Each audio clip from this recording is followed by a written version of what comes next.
Tapi untuk mic-nya tolong dimatikan karena kita akan segera mendengarkan materi Bank Sentralan dari Pak Bagus Maulana. Ya maaf, ini kelihatan nggak ya tayangannya? Oh, sudah kelihatan Bapak? Bener ya? Iya, sudah. Baik, untuk waktu dan tempat saya silahkan kepada Pak Bagus Maulana untuk segera memberikan materi tentang ke Bank Sentral kepada beliau dipersilahkan. Silakan Bapak. Oke, makasih Mbak.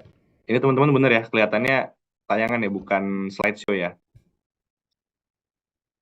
Kalau memang sudah oke, kalau gitu izin mungkin untuk saya mulai.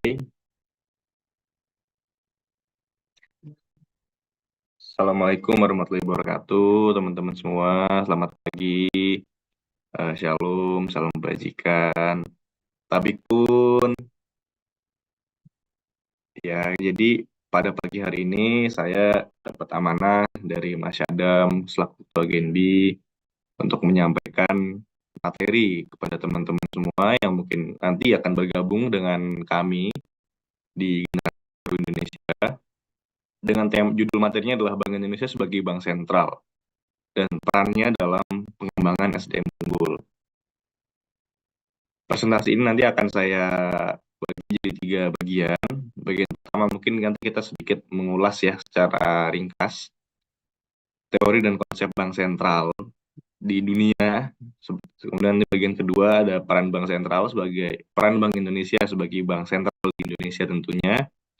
Dan nanti yang terakhir mungkin pengantar saja tentang generasi baru Indonesia. Nah, sebelum nanti dilanjutkan oleh pemateri berikutnya yang juga akan mengulas detail terkait Genbi seperti apa aja sih programnya, terutama di Lampung ya. Baik, bagian pertama terkait Bank Sentral. Nah, mungkin supaya teman-teman semua ada gambaran kira-kira seperti apa. Ini ada 5 ya, saya pilih 5 momen yang terjadi di dunia. Siapa sih kira-kira yang bertanggung jawab sama isu ini? Misalkan yang pertama, kita semua tahu teman-teman ada COVID-19, ada perang kemarin di Rusia, di Ukraina oleh Rusia juga, kemudian juga ada perang baru-baru ini di Timur Tengah yang mulai memanas lagi. Itu kan namanya perang pasti dampaknya juga ada ke ekonomi. Salah satunya ke inflasi. Nah, tahun 2022 Amerika inflasi tinggi sekali sampai 9,1%. Bayangkan kita aja inflasi mungkin di angka 3%, 5%. Ini Amerika yang normalnya inflasi 1-2%. Mereka ada kenaikan harga yang sangat tinggi. Jadi harganya seluruh komoditas naik 91%. Nah, itu siapa yang bertanggung jawab? Kemudian di cerita kedua ada Global Financial Crisis tahun 2008. Sebagai gambaran mungkin GFC ini adalah waktu itu di Amerika Serikat banyak orang menjual instrumen keuangan yang sudah dimodifikasi macam-macam jadi berbagai produk, tapi jadinya aset-aset yang sifatnya harganya yang ratingnya jelek bisa dijual dengan harga yang bagus dengan cara digabung-gabungin dengan aset yang punya rating bagus. Jadi waktu itu ada suatu bank Lehman Brothers yang kolaps pertamanya. Karena ini banknya besar, semua bank jadi juga ikutan kolaps nih, hampir semua bank ikutan kolaps. Bahkan pemerintah Amerika Serikat nih pada foto ini membailout AIG. Dia mengucurkan dana sekitar 2.000 triliun, 2.600 triliun. Nah, itu duit dari mana gitu kan? Terus setelah ngucurin dana sebanyak itu, gimana cara mereka buat pulih? Nah, siapa yang tanggung jawab untuk momen itu? Kemudian COVID-19. Kita semua kemarin juga tahu ya 2020, kita nggak bisa keluar rumah, banyak sekali tantangan pada masa itu. Semua negara pada saat COVID-19 butuh uang. Tapi butuh uang sangat besar dalam momen mendesak, butuh uang ketika ekonomi lagi nggak bisa jalan. Nah, kira-kira dari mana uangnya? Ngutang, oke ngutang. Tapi kalau semua negara butuh ngutang, gimana caranya? Misalkan kita pada masa COVID mau ngutang nih ke luar negeri, ngutang, tapi ngutang misalkan mau ngutang ke US gitu misalkan ya. Tapi US juga lagi butuh uang buat COVID di negaranya. Nah, siapa yang kira-kira bisa untuk membantu pendanaan pemerintah ini? Nah, kemudian juga ada menyediakan dan mengelola infrastruktur sistem pembayaran yang efisien di foto keempat. Nah, di situ siapa sih kalau teman-teman kemarin kalau misalkan dengar ya BI Fast, kalau teman-teman sudah rutin pakai m-banking misalkan, transfer uang yang tadinya mungkin bisa harganya sekali transfer tuh kalau antar bank 6.800 jadi tinggal 2.500. Nah, itu siapa sih yang maksudnya punya inovasi dan wewenang di bidang itu, siapa kira-kira? Kemudian teman-teman juga bisa, pernah nggak kepikiran teman-teman beli barang dari luar negeri, misalkan beli barang gitu ya di online shop ke Hong Kong katakanlah demikian, atau ke China.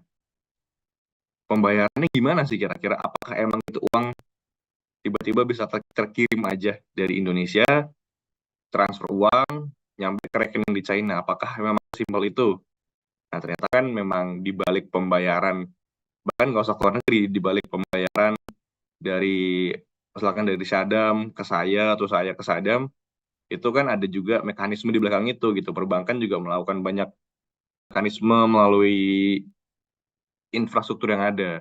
Nah, siapa yang bertanggung jawab untuk menjaga agar pembayaran itu bisa pasti terbayar dan juga aman? Itulah di sini peran besar bank sentral. Jadi bank sentral itu kira-kira secara umum ada 3 peran utama. Yang pertama sebagai otoritas moneter. Nah, di sini bank sentral mempunyai kewenangan atau tugas dan kewajiban dalam mengatur sirkulasi uang yang beredar di suatu negara. Bisa uang kertas ataupun bahkan uang yang ada di rekening masyarakat. Jadi nggak cuma kertas yang diatur. Nah, tapi tentu bank sentral nggak bisa mengatur itu, ayo tarik uang gitu ke dalam rekening Bank Indonesia, atau ayo kita keluarkan uang. Nggak simpel itu. Ada mekanisme-mekanisme yang itulah disebut nanti kebijakan moneter. Kemudian bank sentral juga punya peran vital dalam menjaga stabilitas sistem keuangan. Contoh, kalau tadi satu bank di Amerika, Lehman Brothers itu kolaps, jadi banyak bank ikutan kolaps, kira-kira gitu. Kayak mungkin kalau gambaran gini, misalkan teman-teman ada yang pakai, ya bayangkanlah misalkan ya, bank BUMN di Indonesia tiba-tiba bangkrut gitu. Kebayang nggak berapa juta orang yang kehilangan uangnya, berapa juta perusahaan yang kehilangan uangnya, kemudian berapa triliun kita rugi. Nah, itu kan juga akan mengganggu stabilitas sistem keuangan kita. Jadi di situ juga menjadi peran vital bank sentral. Di sini tadi yang Mas Hendra cerita terkait kebijakan makro prudensial. Kemudian juga ada penyelenggaraan sistem pembayaran. Nah, tadi yang kalau kita cerita transfer antar bank jadi lebih murah. Kemudian kita bisa melakukan pembayaran ke orang lain dengan aman dan pasti terbayar. Kita bisa bayar ke luar negeri pasti terbayar. Ini juga peran Bank Indonesia sebagai penyelenggara sistem pembayaran. Kemudian Bank Sentral juga menjadi mitra strategis untuk otoritas fiskal. Sebagai gambaran, mungkin kalau fiskal ini katakanlah pemerintah, kalau di Indonesia ya Kementerian Keuangan. Itu mereka adalah otoritas fiskal, belanja pemerintah. Nah, cuman memang Bank Sentral itu punya independensi, teman-teman. Jadi nggak bisa kayak zaman dulu. Bank Indonesia bisa langsung melakukan pembelian untuk membantu pemerintah. Itu nggak bisa. Makanya kemarin ketika COVID-19, seperti yang tadi diceritakan, itu ada mekanisme juga. Jadi kita nggak langsung terlibat untuk membiayai untuk pembiayaan COVID, yang mana kemarin kan pernah program pemulihan ekonomi, PEN itu, sampai sekitar 600 berapa triliun ya. Nah, di situ juga Bank Indonesia nggak langsung membelikan beras, nggak langsung membelikan vaksin, tidak kan, tapi melalui sistem di pasar keuangan yang namanya burden sharing. Ntar temen bisa cari deh, burden sharing itu seperti apa. Kemudian bank sentral itu juga berevolusi, teman-teman. Dulu tuh bank sentral berperan juga sebagai bank komersil pada zaman itu ya. Mungkin di era-era sebelum tahun 1500 sebagai bank komersil. Juga sebagai lenders of last resort itu juga masih ada. Jadi kalau ada bank umum yang bangkrut, bank sentral bisa memilih untuk mengintervensi. Dan juga peran moneter, perbankan, dan sistem pembayaran. Kemudian bank sentral berkembang nih ke yang tengah. Jadi punya peran yang lebih, maksudnya lebih dimantapkan lagi. Apa aja sih peran bank sentral di dunia? Ada yang berperan sebagai kebijakan moneter, masih ada yang jadi perbankan dan juga sistem pembayaran. Tapi di sini karena ya orang belajar ya dengan berjalannya zaman, tujuannya masih sangat jamak gitu, dalam arti ada inflasi, kurs banyak sekali. Dan saat ini bank sentral kebanyakan punya tujuan tunggal, yaitu untuk menjaga stabilitas harga, untuk pertumbuhan ekonomi. Jadi tiga tugas utamanya, moneter, kemudian stabilitas perbankan, dan juga sistem pembayaran. Dan juga sekarang bank sentral kebanyakan independen dari pemerintah, supaya tadi tidak terjadi pencetakan uang yang berlebihan. Nah, mungkin langsung ini aja. Nah, kira-kira inilah teman-teman gambaran umum bank sentral itu tugasnya ngapain ya, kira-kira gitu. Jadi ada tiga dimensi di sini. Ada dimensi moneter, fiskal, sektorial. Masing-masing ada otoritasnya. Kebijakan moneter, otoritasnya bank sentral. Kebijakan fiskal, otoritasnya pemerintah, Kementerian Keuangan biasanya di semua negara. Kebijakan sektorial itu misalkan ya pengembangan hilirisasi atau pengembangan infrastruktur. Nah, itu sektorial. Ini otoritasnya adalah pemerintah juga, kementerian-kementerian terkait. Ini adalah linkage dari makroekonomi gitu ya. Nanti tujuannya masing-masing punya makroekonomi stability, yaitu monetary stability, harga yang terjangkau, terjaga, inflasinya juga stabil, nilai tukar rupiah juga stabil gitu misalkan ya. Kemudian juga punya fiskal yang sehat, dalam arti utang pemerintah itu masih dalam batas yang wajar, tidak berlebihan. Dan juga punya external stability, punya current account yang stabil, dalam arti kita masih bisa menjual barang, ekspor dengan dapat dolar, kira-kira gitu. Kemudian tujuan dari semua kebijakan ini adalah untuk mencapai kesejahteraan masyarakat dengan inflasi yang rendah dan stabil, harganya naik tapi naiknya pelan-pelan, naiknya juga stabil, nggak tiba-tiba misalkan harga mobil dari 500 juta naik ke 1 miliar dalam 2 hari, nggak gitu, jadi pelan-pelan naiknya 50 juta, 50 juta per tahun gitu misalkan ya. Terus ada perekonomian yang tumbuh dan juga tingkat pengangguran yang rendah. Nah, peran bank sentral di sini sebagai pedal rem. Kalau pemerintah sebagai pedal gas. Kalau nanti misalkan ini, teman-teman nanya, pemerintah atau presiden pasti maunya ekonomi tumbuh sangat tinggi, katakanlah tumbuh 10% per tahun, atau tumbuh 20% per tahun. Nah, presiden pasti maunya begitu kan ya, semua orang maunya demikian, dengan alasan supaya negara kita jadi negara maju gitu misalkan. Tapi, apakah itu aman gitu? Misalkan teman-teman nyetir mobil nih, mencet gas sampai 200 km per jam, misalkan gitu. Tapi ada belokan nih di depan, ada tikungan, kira-kira gitu. Masa sih nggak ngerem? Kalau nggak ngerem, kira-kira apakah teman-teman nanti bisa selamat? Bisa aja, tapi kan ada peluang, ada risiko gitu ya. Nah, itulah peran bank sentral di situ, untuk ngerem. Jadi kalau misalkan nanti kita diharapkan untuk tumbuh 10% per tahun, bank sentral harus melihat risikonya. Apakah ini aman tumbuh segini? Apakah nanti kesenjangannya nggak makin luas? Apakah nanti harga-harga nggak tiba-tiba meningkat di atas fundamentalnya? Misalkan kalau teman-teman dapat penghasilan biasanya 2 juta per bulan, tiba-tiba bulan depan dapat 20 juta per bulan. pasti kan teman-teman cenderung untuk sangat konsumtif ya. Manusia kan begitu ya. Tiba-tiba yang tadi mungkin beli nasi 5.000, oke lah. Biasanya gue beli 20.000. Itu kan jadi inflasi lama-lama teman-teman ya. Kalau begitu dilakukan oleh semua orang. Nah itulah fungsi bank sentral sebagai pedal remnya biar nggak kebablasan. Jadi pelan-pelan kita tumbuh sewajarnya, semampunya negara kita, dalam arti semampunya fundamental ekonomi yang ada, supaya bisa tumbuhnya berkelanjutan. Nggak cuma sekali tumbuh, terus kita tiba-tiba inflasi tinggi, orang-orang nggak mau kerja, jadi banyak pengangguran, dan nanti malah jadi krisis negara di suatu negara. Kita masuk ke bagian kedua, itu peran Bank Indonesia sebagai bank sentral. Jadi bank sentral ini, Bank Indonesia berevolusi ya teman-teman. Dari 1953, dikatakan sebagai The Java Bank. Kemudian 99 pasca krisis Asia waktu itu yang tahun 98, mungkin ada yang lahir belum 98. Nah ini ada pasca itu krisis juga sama keuangan waktu itu di perbankan banyak yang bangkrut, perusahaan swasta banyak yang nggak bisa bayar utang luar negerinya.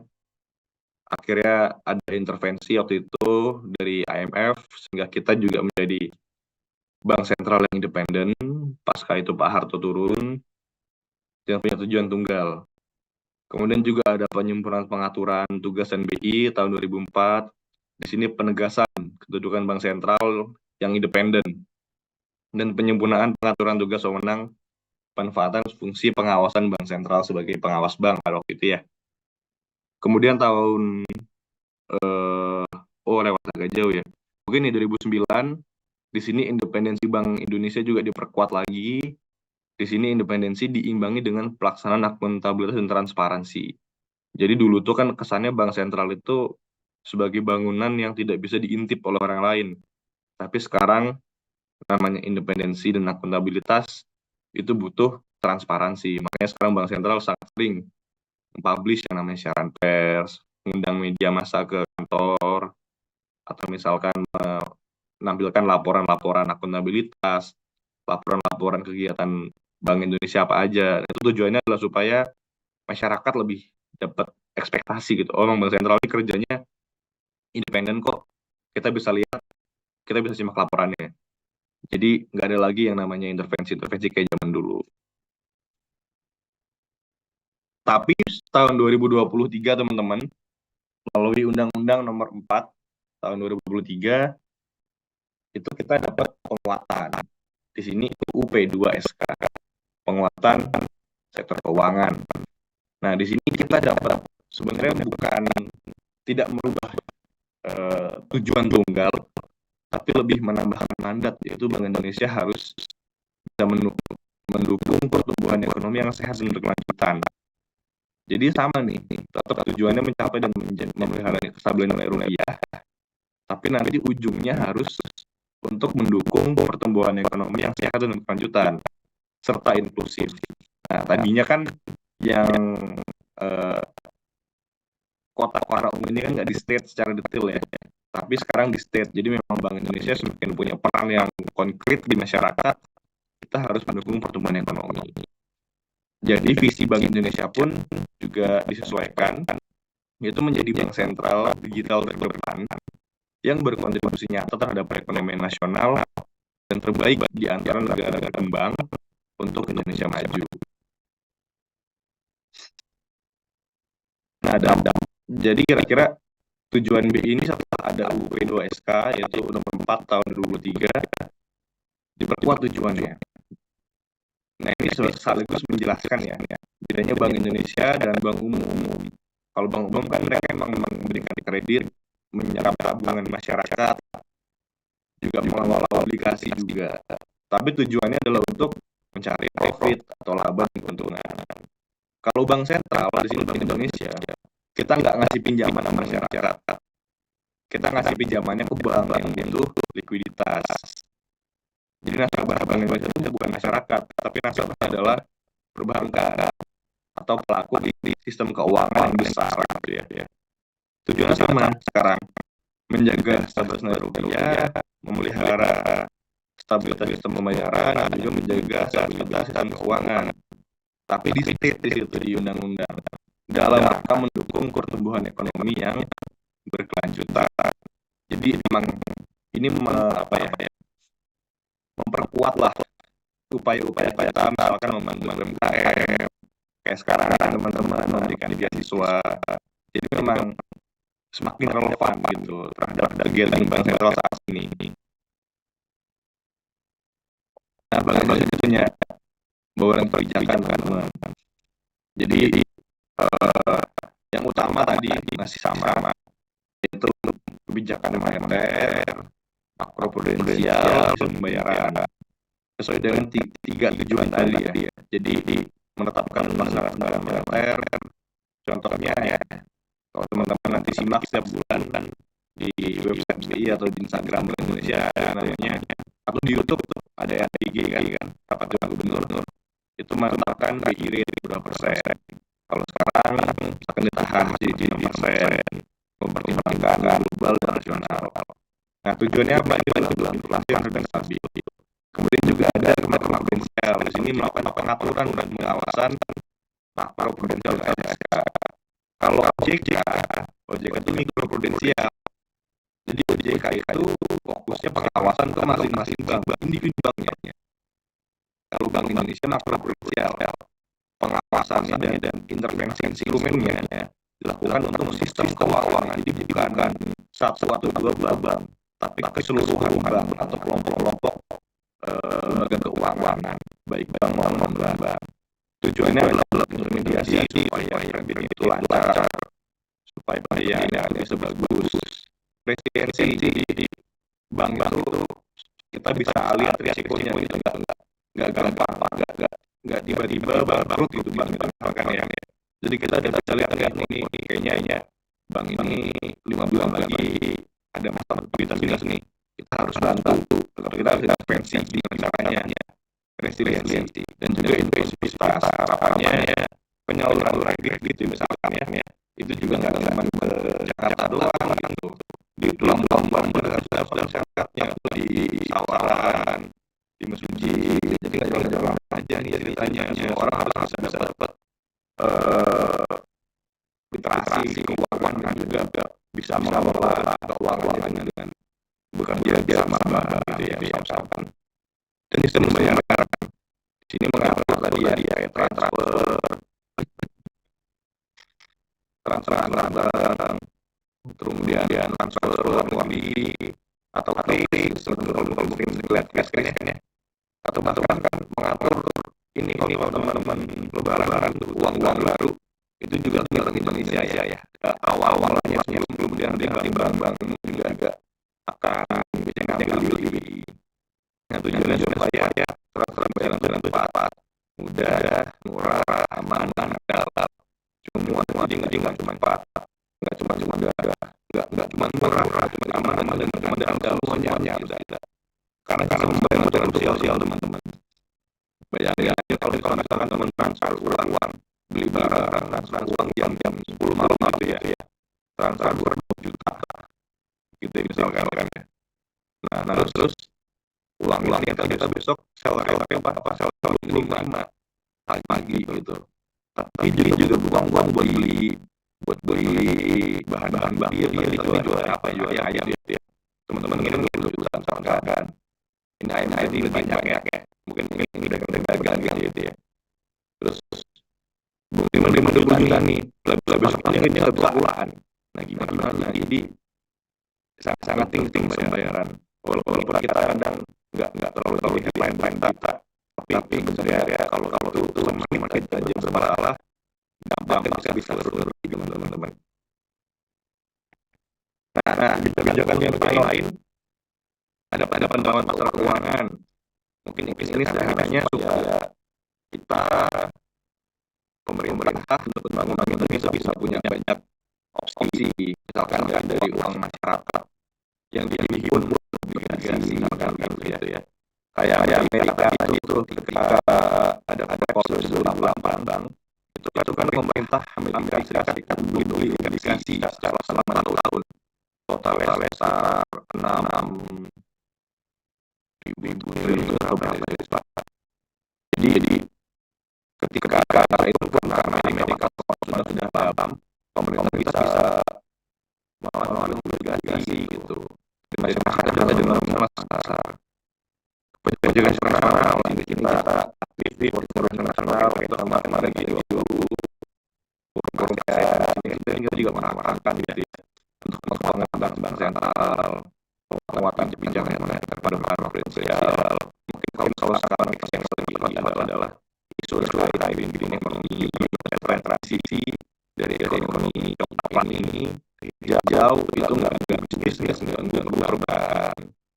Kemudian mengembangkan UMKM di sini kan sering lah ya dia UMKM yang keren bisa diawalkan dengan lebih keren dari yang lain ya gitu kira-kira. Nah itu juga kita lakukan dan kita syariah gitu kita melakukan pemberdayaan pesantren menjauh mendorong UMKM halal gitu kira-kira. Nah ini lagi juga melindungi ini karena itu ya karena kita diminta untuk mendukung pertumbuhan ekonomi.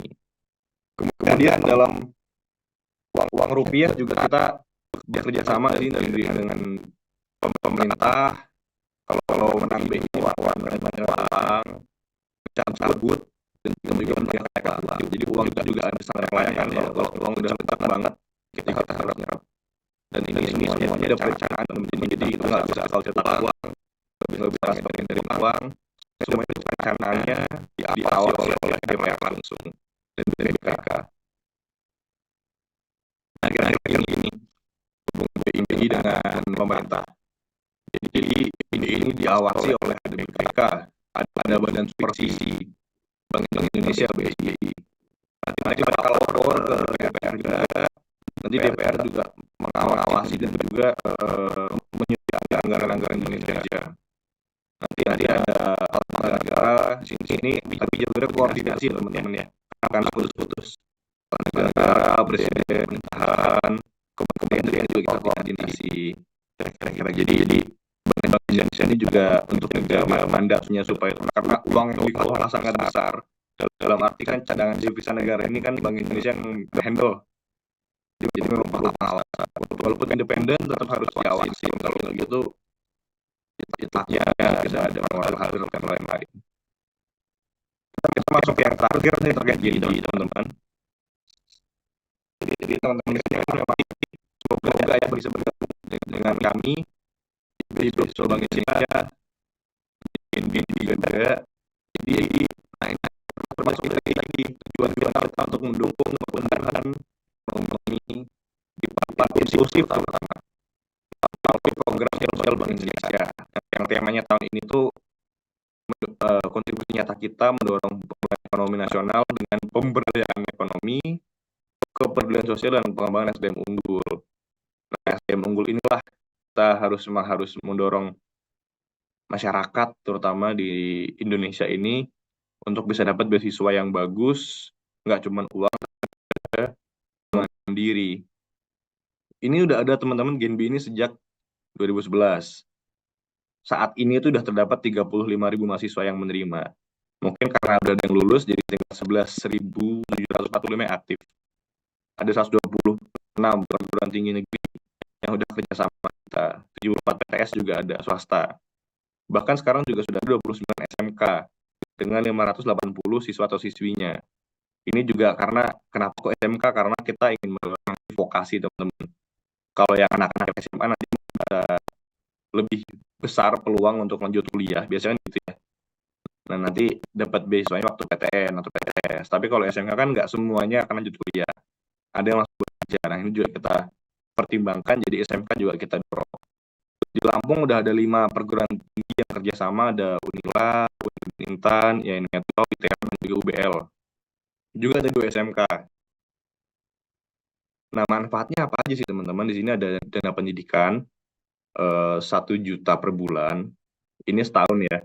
Kalau teman-teman lolos di 2 periode ya jadi dapatnya 22 tahun.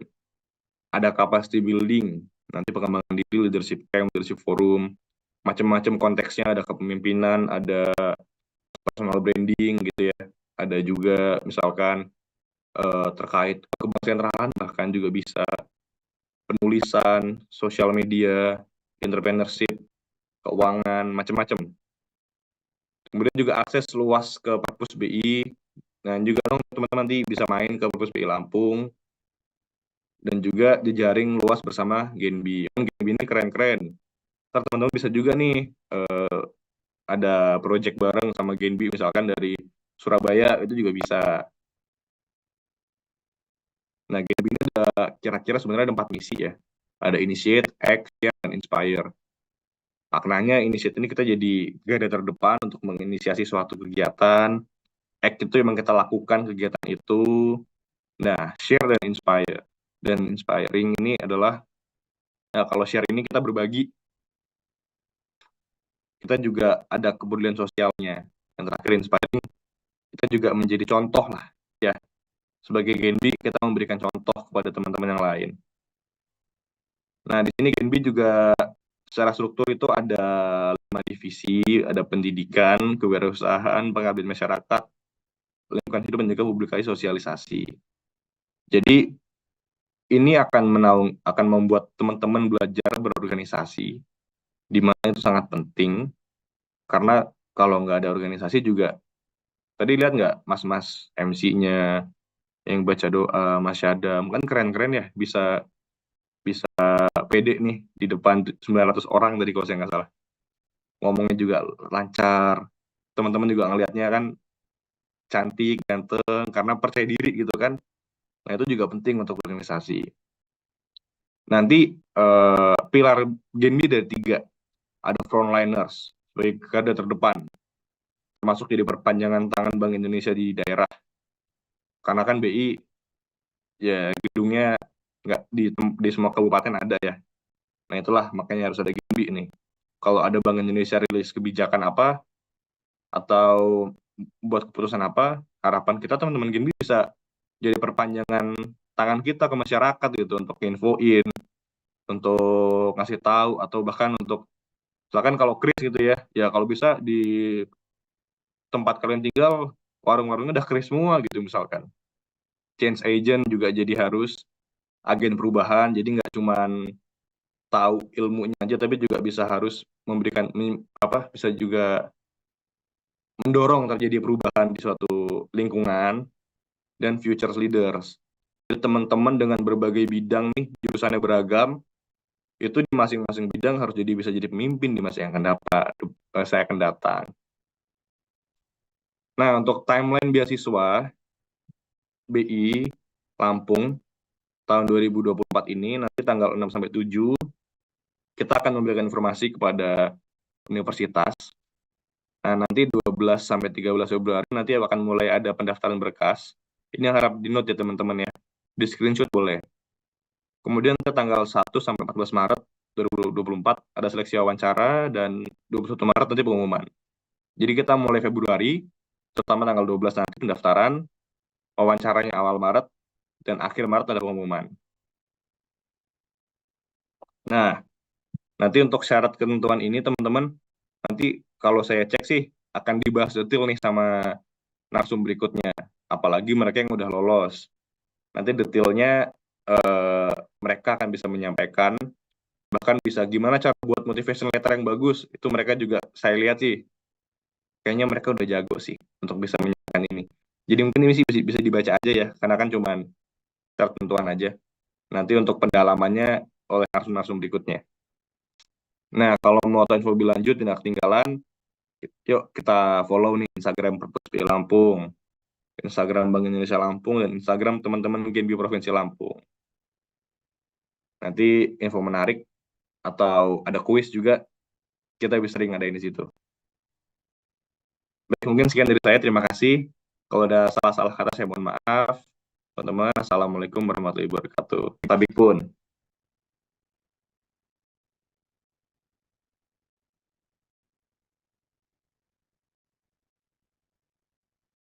Yang telah disampaikan kepada kita semua nih, Pak. Untuk aku meng-highlight nih, ada materi ke bank sentralan itu, Bank Indonesia ini merupakan bank sentral yang dengan tujuan mencapai dan memelihara kestabilan nilai rupiah dengan peran utamanya yang pertama yaitu menjaga stabilitas sistem pembayaran dan juga otoritas moneter serta untuk menjaga dan mengelola sistem keuangan nih. Benar ya Pak? Dan juga tadi udah di-spill nih tentang beasiswa Bank Indonesia. Teman-teman jangan lupa dicatat nih spillan dari beasiswa Bank Indonesia yang akan dibuka tanggal 12 Februari nanti. Oke, untuk itu disclaimer dulu ya teman-teman sebelum aku lanjut. Tadi beberapa kali aku lihat itu ada yang mencoret-coret room Zoom. Untuk itu teman-teman tidak mencoret-coret room Zoom karena itu mengganggu kekondusifan acara kita. Jadi diharapkan untuk tidak melakukan hal tersebut ya teman-teman. Aku mohon banget nih. Dan untuk selanjutnya kita juga punya nih filter Instagram di Genbi Provinsi Lampung untuk kegiatan OSC kali ini. Teman-teman bisa dokumentasiin kegiatan dengan menggunakan filter Instagram tersebut. Bisa dicek sekarang juga di Instagram Genbi Provinsi Lampung. Oke, balik lagi ke Pak Bagus Maulana nih, Pak. Halo, Pak. Halo. Iya, halo Mbak. Oke, terima kasih Pak sebelumnya untuk materi ke bank sentralannya tadi. Dan juga sekarang itu kita mau masuk ke sesi tanya jawab nih Pak. Ya, Sudah siap ya Pak? Oke, teman-teman diharapkan sudah mempersiapkan pertanyaannya ya tentang ke bank sentral nih. Dan disclaimer lagi, dari pihak Bank Indonesia telah menyiapkan 3 souvenir untuk 3 penanya nih. Benar ya Pak? Kita mempersiapkan 3 souvenir. benar nih. Nanti tolong ini ya, dicatat namanya ya. Iya, teman-teman nih, kita menyiapkan 3 souvenir untuk 3 penanya. Jadi, untuk yang mau bertanya, itu sistemnya adalah kita akan buka pertanyaan. Untuk yang ingin bertanya, itu dipersilakan untuk meraise hand. Dan setelah itu, teman-teman akan dipersilakan. Ketika sudah dipersilakan nih, teman-teman bisa on cam, lalu on mic. Perkenalan terlebih dahulu, setelah itu teman-teman bisa bertanya nih kepada Pak Bagus Maulana. Oke teman-teman, aku buka ya untuk sesi tanya jawabnya. Dipersilakan. Oke nih teman-teman sudah banyak yang raise hand nih, boleh dong raise hand semua nih. Banyak banget yang excited mau bertanya. Aku lihat dulu ya teman-teman. Yang mana nih yang duluan?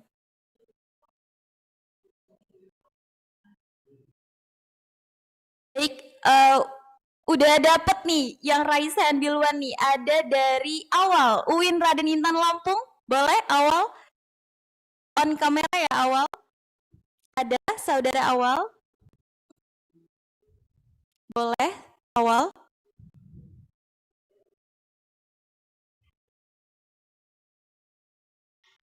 Ada awalnya? Untuk saudara awal dipersilakan untuk on kamera dan juga on mic. Untuk memperkenalkan diri terlebih dahulu, asalnya lalu bertanya nih. Untuk awal dipersilakan. Ada?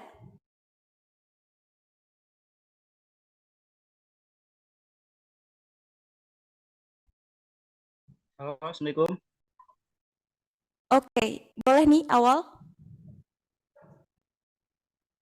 Izin perkenalkan diri, nama saya Oke. Emauluddin dari Universitas UINRI Lampung. Izin bertanya, Pak.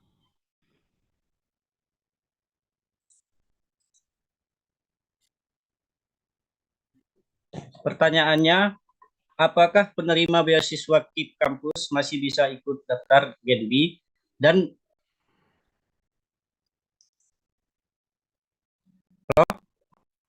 Iya awal ada suaranya, boleh diulangin lagi pertanyaannya. pertanyaannya, apakah penerima beasiswa KIP kuliah masih bisa ikut daftar Genbi? Sudah? Oke, sudah jelas Anwar awal pertanyaannya. Baik-baik.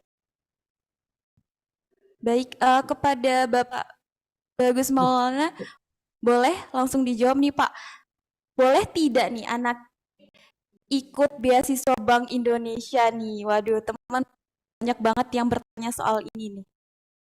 Kepada Pak Bagus Maulana, boleh dipersilakan. Makasih Mas Awal dari UIN Nurdin Intan, Lampung ya. Tadi juga udah saya paparin sekilas di tayangan, walaupun nanti belum nggak lama ya, karena waktu juga, tapi nanti dijelasin detail sama teman-teman Genbi yang lain. Jawabannya belum boleh ya, Mas Awal, karena memang di sini sudah ada kemitraan beasiswa dengan lembaga lain, nanti kan jadi mubazir ya, kita memberikan beasiswa Bank Indonesia. Kecuali memang saat nanti pendaftaran, periode kemitraan teman-teman dengan lembaga lain atau perusahaan lain yang memberikan beasiswa sudah selesai gitu. Itu beda cerita. Tapi kalau masih ada, ya tentu kita akan memprioritaskan teman-teman yang mungkin belum dapat beasiswa tapi punya potensi juga yang sama-sama bagusnya, kira-kira gitu. Oke, terima kasih Bapak. Wah, teman-teman, jadi nggak boleh ya kalau misalnya sudah dapat beasiswa KIP, itu ikut beasiswa Bank Indonesia lagi nih. Nah, gimana untuk awal? Apakah sudah jelas nih jawabannya atau mau bertanya lagi nih kira-kira? Kepada awal, apakah sudah jelas? Ini apa satu lagi? Oke, boleh silakan. Bagaimana sih Pak ini apa? Sabar. Oke, ditunggu ya awal. Bagaimana cara bank itu mendapatkan keuntungan, Pak? Oke, oke. Sudah jelas ya pertanyaan dari awal. Baik Pak, untuk pertanyaan awal nih, pelengkap ya awal, terakhir ya pertanyaannya. Jadi bagaimana nih bank mendapatkan keuntungan? Boleh silakan dijawab Pak kepada Pak Bagus. Oh ya, Dipersilahkan. ya makasih Mas Awal. Kalau bank dapat keuntungan macam-macam ya.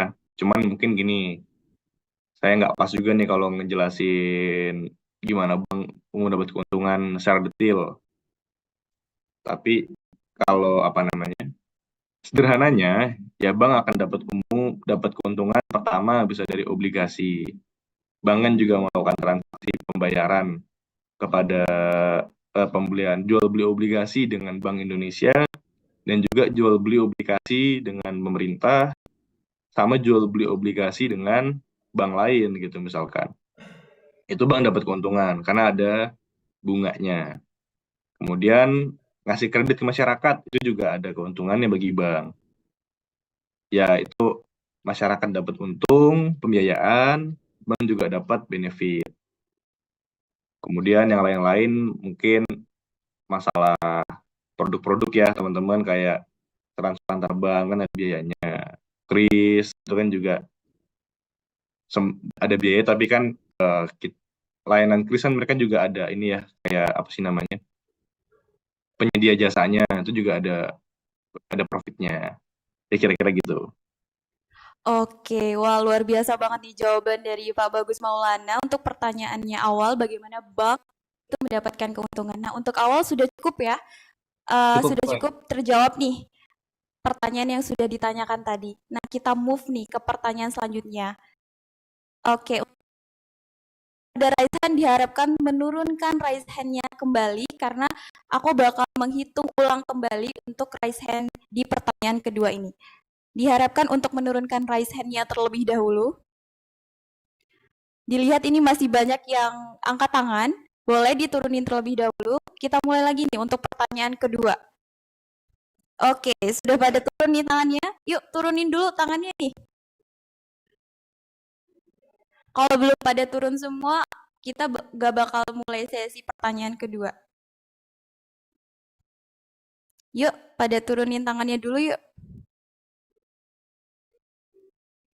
Oke, sudah pada turun tangan nih. Oke, aku lihat-lihat udah pada turun tangan semua nih teman-teman. Jadi kita mulai ya untuk pembukaan sesi pertanyaan kedua. 1, 2, 3. Oke, siapa nih yang pertama nih kira-kira? Sebentar ya, kita cek dulu. Dari operator, kira-kira siapa nih?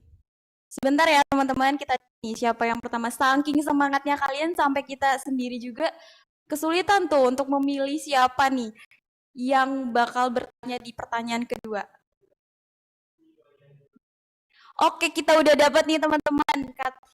Untuk pertanyaan kedua itu ada dari Niwayan. Ada Niwayan? Boleh di on mic dan juga on kamera. Perkenalan terlebih dahulu dan tanyain pertanyaannya. Oke, silakan. Ada Kak, sebelumnya maaf suara aku masuk nggak ya? Ada Kak, ada. Oke. Halo teman-teman semuanya, perkenalkan nama aku Niwayan Asti, aku dari Universitas Lampung. Jadi pertanyaan aku ini tadi sempat di akhir aku notice pemaparan dari Bapak itu tentang pemerataan penggunaan kris kan di warung-warung terdekat nih. Nah, memang dulu pas awal-awal penggaungan tentang kris ini, memang hampir semua toko ataupun tempat-tempat makan itu pakai barcode kris ya.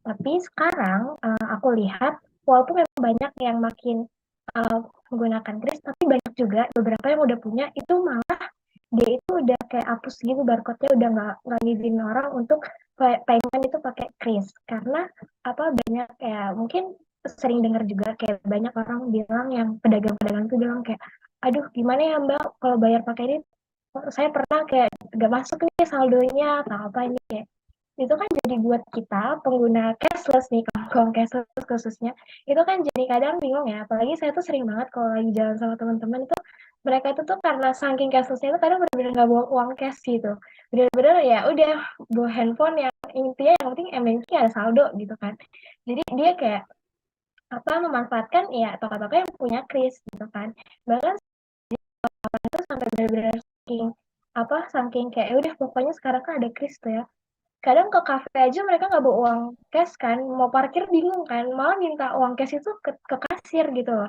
Mbak bisa transfer gak ya saya mau ngambil minta cash buat bayar parkir nah kan sekarang tuh orang tuh beberapa orang tuh udah percaya gitu ya sama penggunaan cash tapi malah pedagang-pedagang itu yang kepercayaannya mulai menurun karena beberapa dampak-dampak yang terjadi itu karena ya mereka kayak nggak masuk ke rekeningnya atau permasalahan-permasalahan lainnya. Jadi kira-kira dari Bapak sendiri gimana sih buat ngatasin hal-hal ini supaya ya penggunaan kris itu bisa rata lagi bisa pakai. Jadi kita juga yang kaum M-banking ini nih ya udah aman gitu loh kalau misalnya mau belanja udah nggak perlu khawatir lagi kalau nggak bawa cash.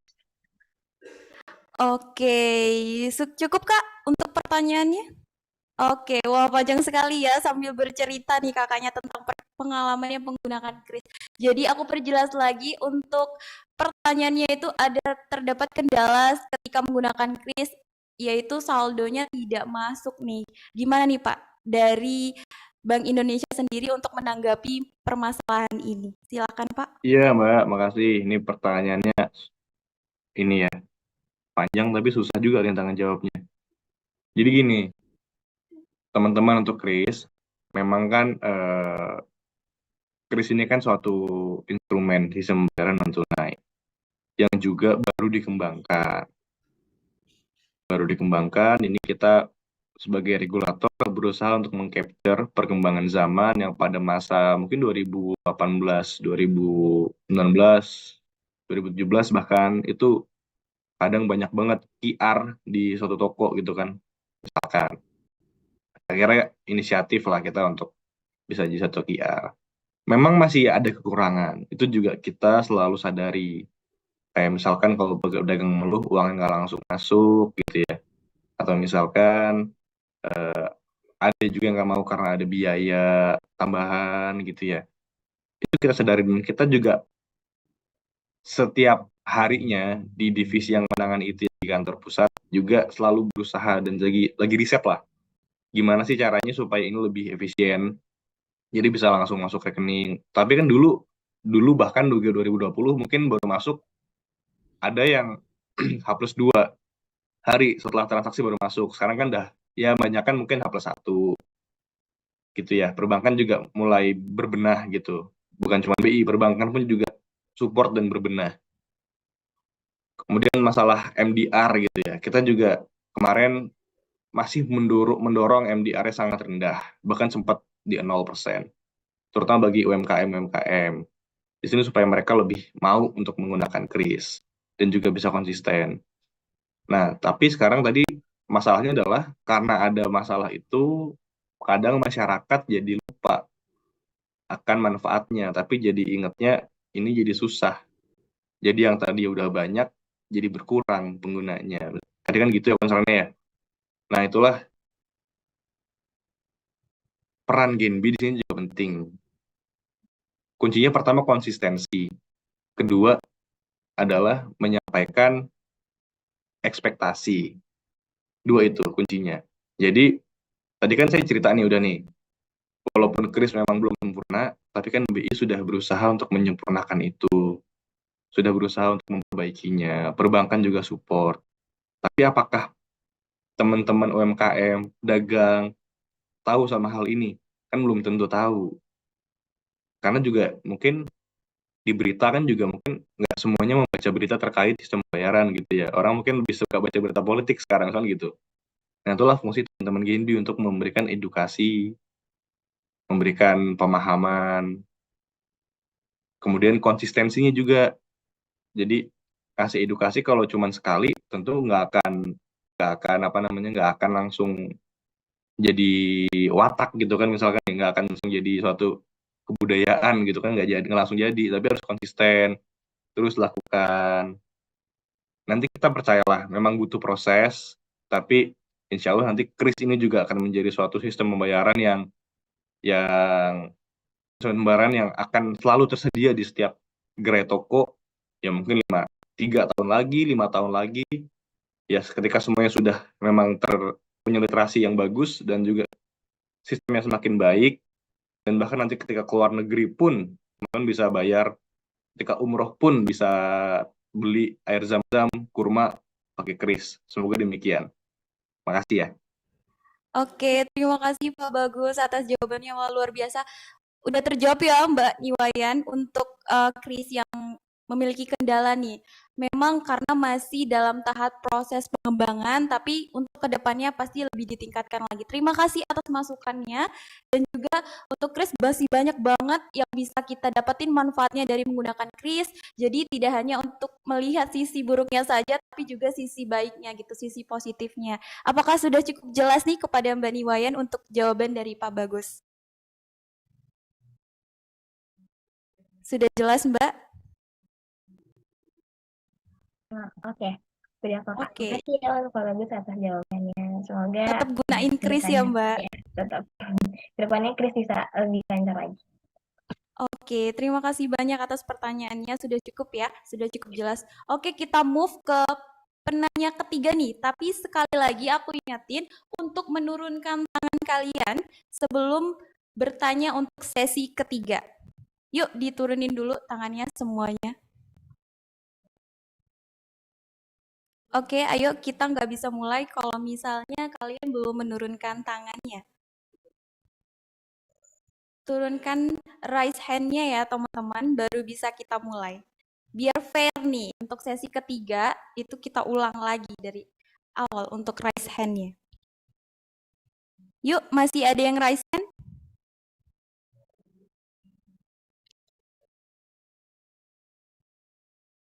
Oke teman-teman, udah pada turun nih raise hand-nya. Aku buka lagi buat sesi ketiga nih, untuk pertanyaan ketiga terkait ke Bank Sentralan bersama Pak Bagus Maulana. 1, 2, 3. Wah, banyak banget nih, excited banget ya teman-teman. Wah, banyak banget yang sudah raise hand nih teman-teman. Oke, sebentar ya, kita pilih dulu yang duluan nih, siapa yang duluan mengangkat tangan. Oke teman-teman, kita udah dapat nih yang bertanya di sesi ketiga itu ada Ricky Alvaro, Ricky Revaldo, mohon maaf Ricky Revaldo ada, saudara Ricky Revaldo, dipersilakan nih untuk open mic dan open kamera untuk bertanya kepada Pak Bagus secara langsung. Halo semua teman-teman. Oke. Halo Kak. Dipersilakan. Oke.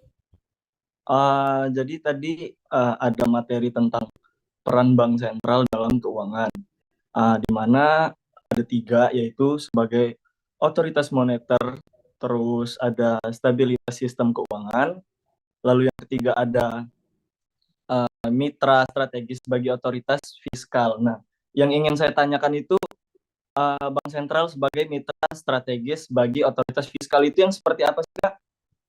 Karena tadi kurang jelas menurut saya. Oke, itu ya pertanyaannya. Cukup, Cukup, Kak? Mas Cukup. Rifki? Oke, untuk Pak Bagus sudah cukup jelas ya pertanyaannya. Bagaimana Bank Indonesia itu sebagai mitra untuk sebagai bank sentral mitra bank sentral gitu yang dipertanyakan oleh Mas Rifki. Apakah sudah bisa dijawab, Pak? Siap. Siap. Oke, Oke. disilahkan, Pak. Makasih Mas Riki ya dia. Riki ya Pak. Riki, iya. Oke. Mitra strategis bagi otoritas fiskal. Jadi gini, teman-teman mungkin ini sebagai background ya. Dulu kan terkenalnya di mungkin sebelum era reformasi itu kan Bank Indonesia ini bisa menyuntikkan dana langsung ke sektor sektoril ya. Atau ketika pemerintah butuh dana, hadir Bank Indonesia di situ gitu kan. Tapi kan tadi berubah setelah tahun 99 ketika ada independensi bank sentral di situ. Nah, jadi kita bukan lagi sebagai pelaku yang bisa langsung menyuntikkan uang konteksnya sektoril di sini ketika memang arahan presiden, nggak gitu. Kita kan dari independen, semuanya koordinasi. Tadi kan ada di bagian itu juga memang Bank Indonesia punya garis koordinasi dengan pemerintah. Nah, itulah. Jadi BI bermitra dengan fiskal, di sini konteksnya Kemenq, itu dalam hal berkoordinasi. Misalkan, misalkan advisory. Jadi kan yang namanya pemerintah dalam menyusun misalkan RKP atau dalam menyusun APBN, itu kan pasti mereka butuh konsultasi publik. Rancangan kerja ke depan dalam setahun atau bahkan 5 tahun, RJPMN gitu-gitu ya. Itu kan butuh konsultasi publik. Nah, di sini BI juga turut andil untuk menyampaikan fiskalnya ini harus seperti apa. Karena gini, fiskal itu kan besar ya. Berapa ratus triliun APBN itu kan. Itu kalau tidak dikelola dengan bijak atau digunakan dengan bijak, bisa jadi inflasi nggak itu kira-kira? Kalau uangnya semuanya dibuat belanja pegawai misalkan. Misalkan semua uangnya nanti dibuat bansos gitu misalkan. Bansos mungkin bisa 50% gitu. Itu kan bisa menjadi suatu pemicu inflasi gitu. Karena uang sangat besar. Dan itu juga mempengaruhi misalkan perhitungan likuiditas Bank Indonesia, uang beredar itu jadi masalah gitu, uang beredarnya. Nah, itu di situ kita koordinasi terus dengan fiskal. BI stance-nya seperti apa, Kementerian Keuangan stance seperti apa. Kemudian yang misalkan contoh yang lebih konkret lagi, tadi kan rutin ya, itu selalu kita lakukan. Mungkin konteksnya bisa bulanan, bisa mingguan. Selanjutnya mungkin kayak tadi COVID 2020, burden sharing. Itu ketika memang kita nggak bisa lagi dapat pembiayaan dari manapun untuk menangani COVID, tapi kalau kita nggak tanganin COVID ini, kita bisa pulih dari pandemi mungkin nggak cuma 2021 kita udah bisa jalan-jalan, tapi mungkin bisa 2023 kita baru bisa keluar rumah gitu, karena kita nggak ada vaksin, kita nggak ada tracking, kita nggak ada bantalan sosial untuk UMKM, untuk masyarakat, itu kan perlu dana semua. Nah, di situ ada kebijakan yang di luar extraordinary lah bahasanya, ya, extraordinary, itu burden sharing. Jadi cara pemerintah dapat dana untuk hal itu adalah, dan ini hampir semua bank sentral juga melakukan ini, yaitu dengan melakukan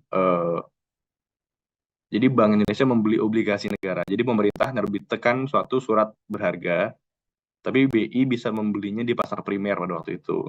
Jadi bisa beli langsung nih, nggak perlu obligasi itu turun dulu ke market pasar sekunder. Tapi BI ketika itu terbit oleh pemerintah, BI bisa langsung beli.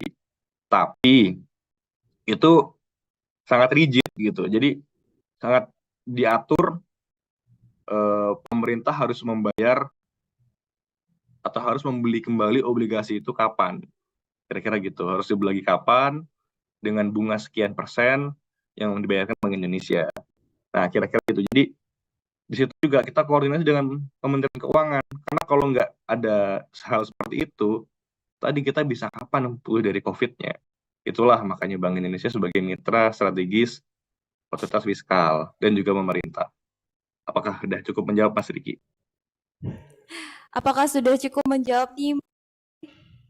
Terima kasih kepada Pak Bagus atas jawabannya terkait pertanyaan dari Mas Rifki. Apakah sudah jelas? Apakah sudah jelas nih Mas Rifki? Jelas Kak, jelas. Oh jelas, alhamdulillah ya. Oke, itu tadi berarti berakhirnya juga sesi tanya kita karena sudah 3 penanya nih. Untuk 3 penanyanya tadi siap-siap nih dapat 3 souvenir dari Bank Indonesia. Oke, berakhir juga sesi pertama kita. Selanjutnya itu adalah boleh nih kepada Pak Bagus untuk memberikan closing statement-nya nih untuk para Sobat Genbi yang ada di room Zoom. Mungkin bisa motivasi atau saran terkait beasiswa Bank Indonesia atau hal lainnya. Boleh Pak untuk closing statement-nya nih biar teman-teman semua makin semangat untuk ikut beasiswa Bank Indonesia. Dipersilakan Pak. Ya, siap. Mungkin gini teman-teman ya. Ini antusiasme teman-teman sangat bagus semuanya. Pertanyaannya pun juga tadi saya perhatikan juga semuanya langsung mukik gitu ya, nggak muter-muter. Nah ini memang teman-teman nih punya intelektual yang bagus. Jadi yuk nanti optimalkan, ikut aja beasiswa Bank Indonesia. Semoga terpilih. Nanti simak tips dan triknya dari 2 pemapar selanjutnya. Nanti kita jamin deh teman-teman akan dapat experience, ilmu, relasi yang mungkin ya termasuk yang terbaik lah di Indonesia untuk beasiswanya. Mungkin demikian dari saya. Makasih. Oke, terima kasih banyak Pak atas closing statement-nya yang udah bagus banget untuk bikin kita motivasi lagi nih untuk bisa semangat daftar beasiswa Bank Indonesia. Nah, teman-teman sudah berakhir juga sesi pemateri kita yang pertama. Nah, selanjutnya penyerahan sertifikat kepada Pak Bagus Maulana sebagai pemateri 1. Operator boleh tolong ditampilkan untuk sertifikatnya. Kita foto terlebih dahulu ya, Pak. Oke. Baik, sudah tampil sertifikatnya. Baik, saya pandu ya Pak. Untuk operator dimohon untuk men-screenshot layar. Oke. Foto pertama, 1.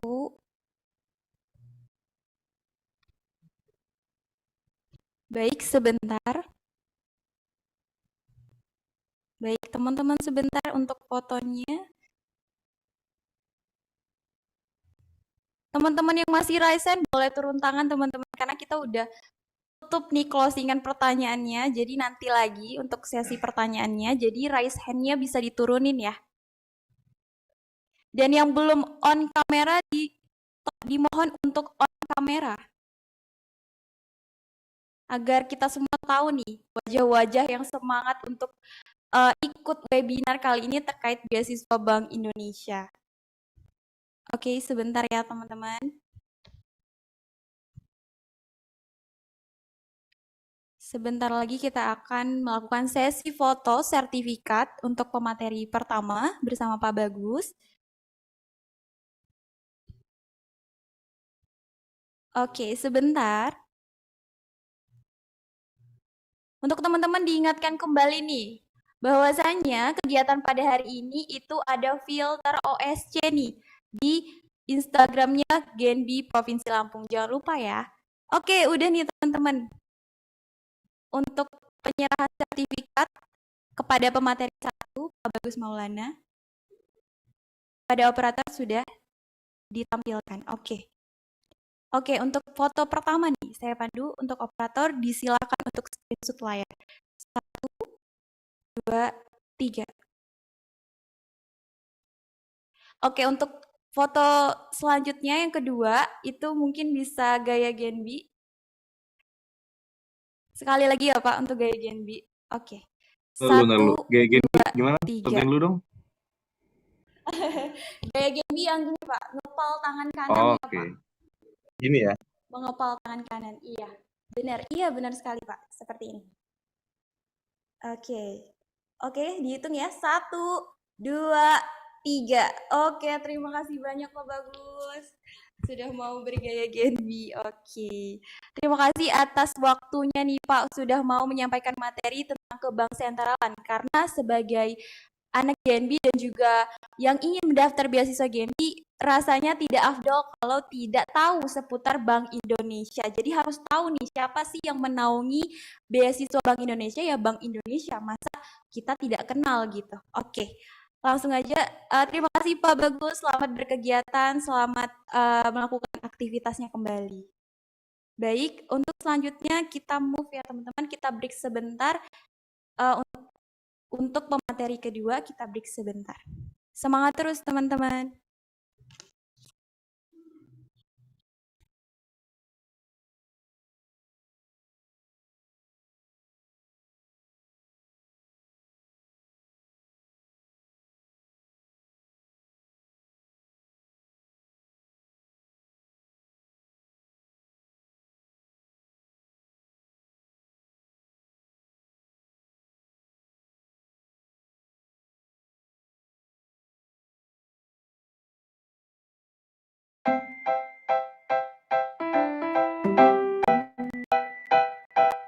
Dal, haus nih.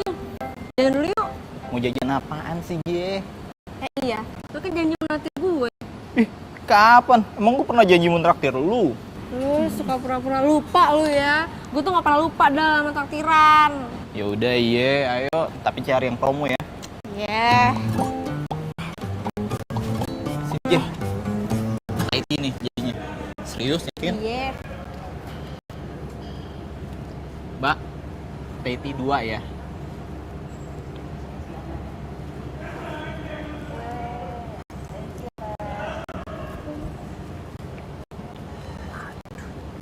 J, pindah yuk.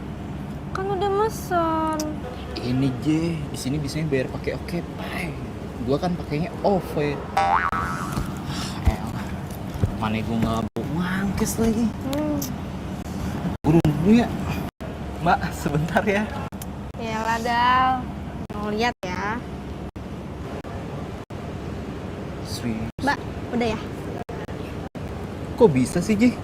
Lu bukannya pakai AJL ya? Bisa dong, lo lihat deh. Tuh, ada logo Krisnya, artinya sistem aplikasi Dal. Udah ya Mbak? Ya, terima kasih. Dal, Thank you. makasih ya Mbak. Sih, Mbak. Seger banget Dal.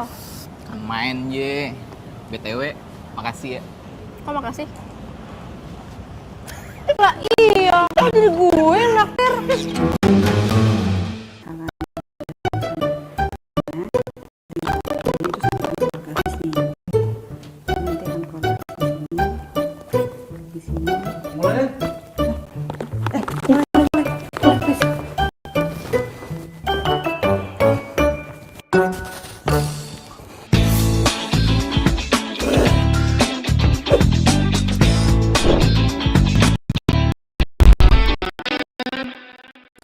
Pastinya kita semua udah tahu dong sama yang namanya Quick Response Code atau yang biasa disebut dengan QR Code.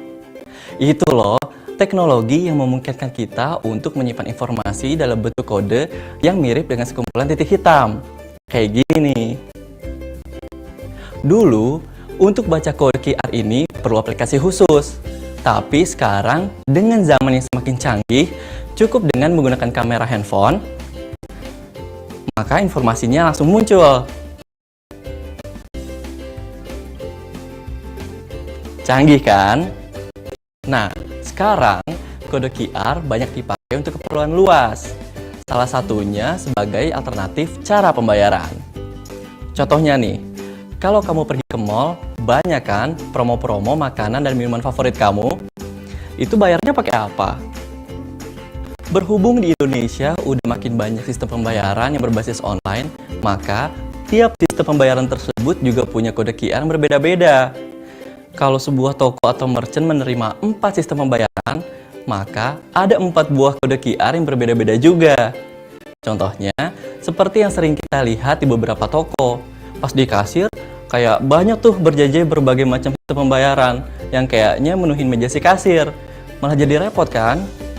Makanya, Bank Indonesia ngebuat suatu standarisasi yang berlaku untuk semua sistem pembayaran berbasis kode QR yang ada di Indonesia.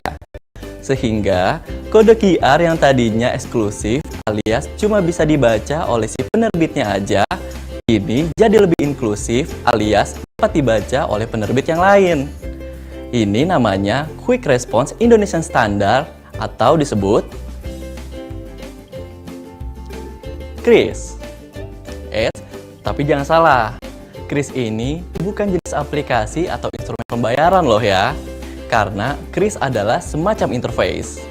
Jadi, pembayaran yang menggunakan scan QR tetap pakai aplikasi dompet elektronik, mobile banking, atau uang elektronik berbasis server. Gampangnya gini, kalau untuk kartu ATM, kita punya gerbang pembayaran nasional atau GPN. Nah, kalau untuk kode QR, kita punya KRIS. Lalu, kelebihan dan manfaatnya apa?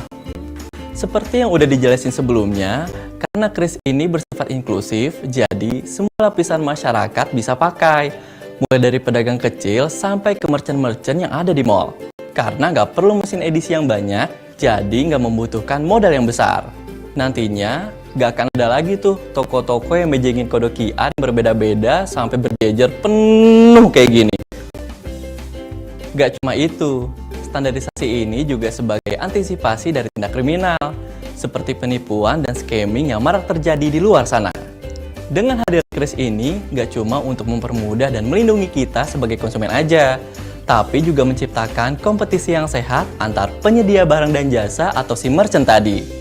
Jadi, mau kamu jajan di mall sampai jajan di pinggiran, bisa tuh bayar pakai KRIS. Bakso. Tukang bakso, jadi pengen jajan. Bang, tunggu bang.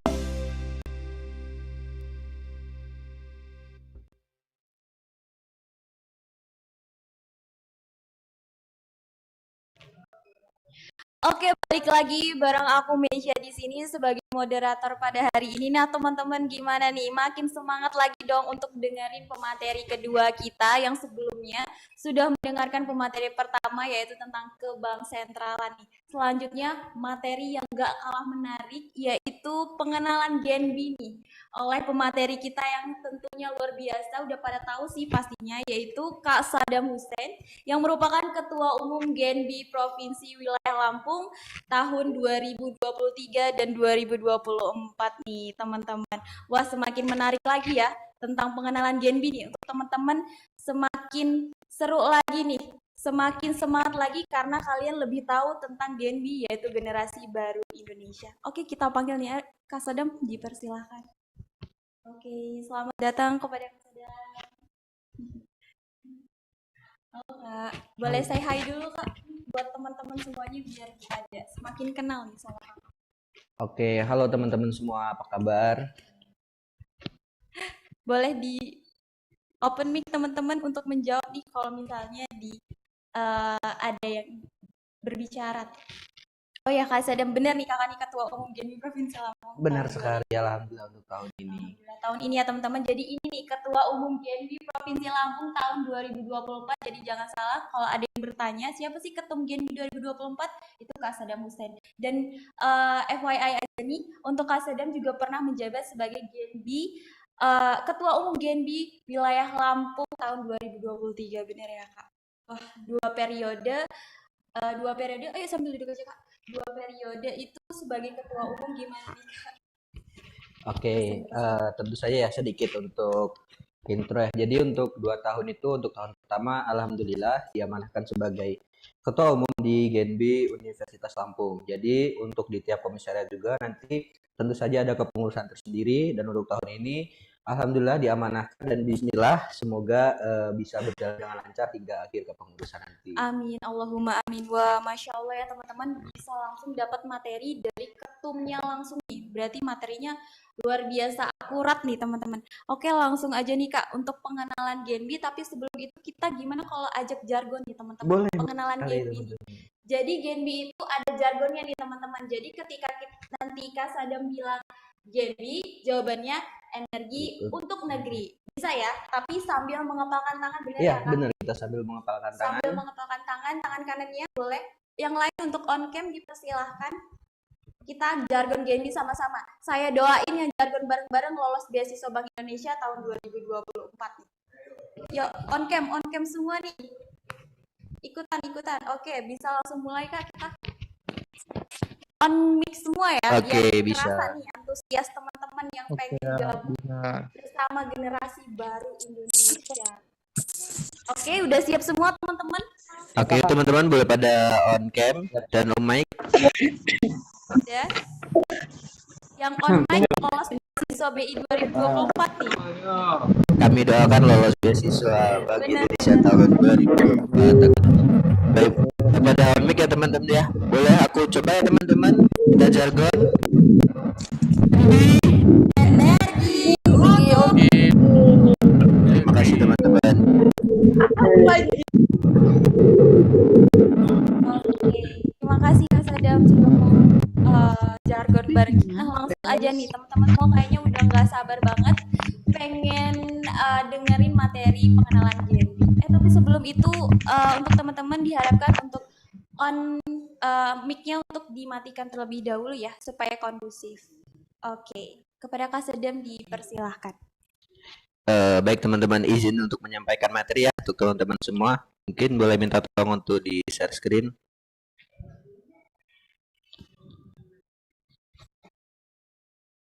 Kepada operator, mohon di share screen.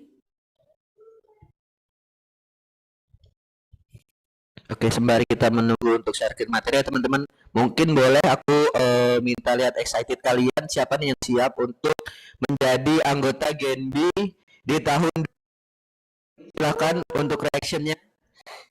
Saya gitu. Bisa open mic nih teman-teman, raise hand boleh, ramein kolom chat juga boleh. Ya, teman-teman yang live streaming dari YouTube juga boleh untuk diramein kolom chatnya dan reactionnya. Wow, excited banget nih kayaknya Kak, banget. Yang pengen lolos beasiswa Bank Indonesia dan tergabung bersama Genbi. Wah, ramai banget. Semoga sesuai harapan ya teman-teman, jangan putus asa, semangat untuk persiapannya. Amin. Wah. Oke, mungkin sudah muncul ya di layar teman-teman semua.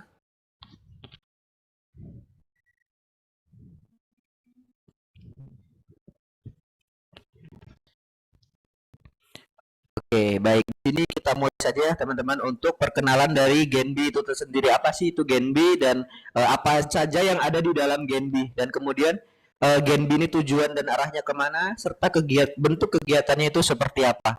Mungkin bisa minta tolong next. Oke, sebelumnya izin memperkenalkan diri ya teman-teman. Perkenalkan, nama saya Sadam Hussein. Di sini merupakan mahasiswa aktif dari manajemen Universitas Lampung angkatan 2020, dan kemudian untuk penerima beasiswa di tahun 2022 dan 2023. Alhamdulillah ya teman-teman untuk 2 periode. Dan selanjutnya sebelumnya saya pernah menjabat sebagai Ketua Umum Genbi Komisariat Universitas Lampung di tahun 2023. Dan alhamdulillah untuk disebut sebagai Ketua Umum Genbi Provinsi Lampung tahun 2024. Jadi untuk teman-teman ketika ataupun di kampus ataupun dimanapun itu silahkan, tidak apa-apa, kita saling bertegur sapa ataupun langsung bertanya terkait Genbi, beasiswa dan lainnya. Boleh banget, silahkan. Next. Oke, di sini ada cakupan materi atau penjelasan yang akan saya sampaikan pada kesempatan kali ini. Yang pertama itu ada terkait Genbi, tujuan dan sendiri, lalu dan ada keanggotaannya dan ke struktur organisasi serta kegiatan-kegiatan dari Genbi itu. Next.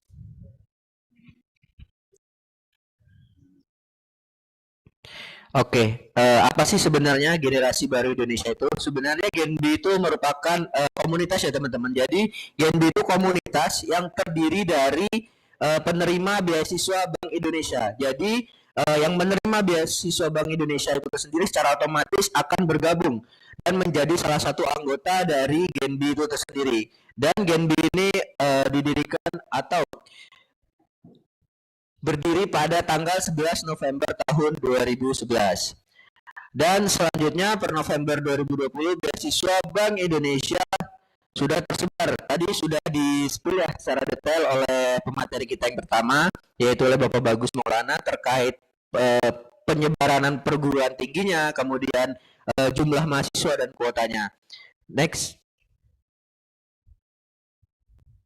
Nah, tujuan dan fungsi dari Genbi itu tersendiri. Tadi juga sudah di-spill ya, bahkan sudah dijelaskan secara jelas juga oleh pemateri kita yang pertama. Yang pertama itu yaitu ada frontliner, kemudian ada agent of change dan future leader. Di mana frontliner itu kita sebagai Genbi, tentu saja Genbi itu kita berdiri secara komunitas adanya atau terbentuknya itu berdasarkan dari pemberian beasiswa Bank Indonesia itu tersendiri. Yang otomatis kita terbentuk suatu komunitas bernama Genbi. Nah, oleh karena itu kita sebagai frontliner dari Bank Indonesia.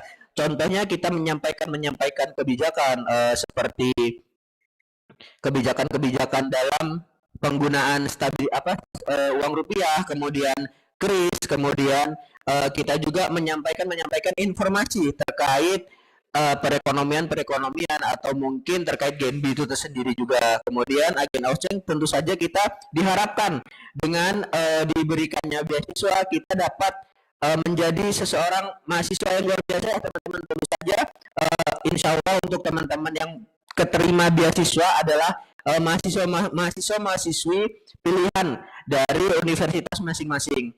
Dan selanjutnya future leader. Nah, disinilah kita di dalam Genbi itu bukan hanya semata-mata menerima beasiswa juga, tapi kita bisa mendapatkan ilmu yang lebih dari hal tersebut. Tadi sudah sedikit juga ya disampaikan terkait capacity building, kemudian bagaimana kita bermanfaat untuk sekitar, karena sesuai jargon kita energi untuk negeri. Nah, di situ ilmu yang dapat kita dapatkan itu bisa lebih banyak lagi daripada sekedar untuk menerima beasiswa, karena dari ilmu itu kita bisa berhubungan langsung oleh Bank Indonesia dan kemudian oleh rekan-rekan dari universitas atau kampus lain gitu. Jadi kita di sini berkumpul dalam satu komunitas yaitu Genbi. Next. Oke, dari visi misi itu tersendiri tentu saja ada ya untuk penyampaian dari visinya, yaitu mewujudkan kaum muda Indonesia sebagai generasi yang kompeten dalam berbagai bidang. Jadi untuk visi dan misi ini bisa teman-teman lihat di layar teman-teman ya. Tujuan dari visi misi ini kita yaitu tidak keluar dari tujuan dari Genbi itu tersendiri. Jadi pembentukan visi misi ini tidak keluar dari 3 tujuan Genbi tadi, yaitu frontliner, agent of change, dan future leader. Yang pertama untuk pewujudan visi itu tentu saja perlu misi ya. Yang pertama itu bisa kita lihat sebagai insights atau agen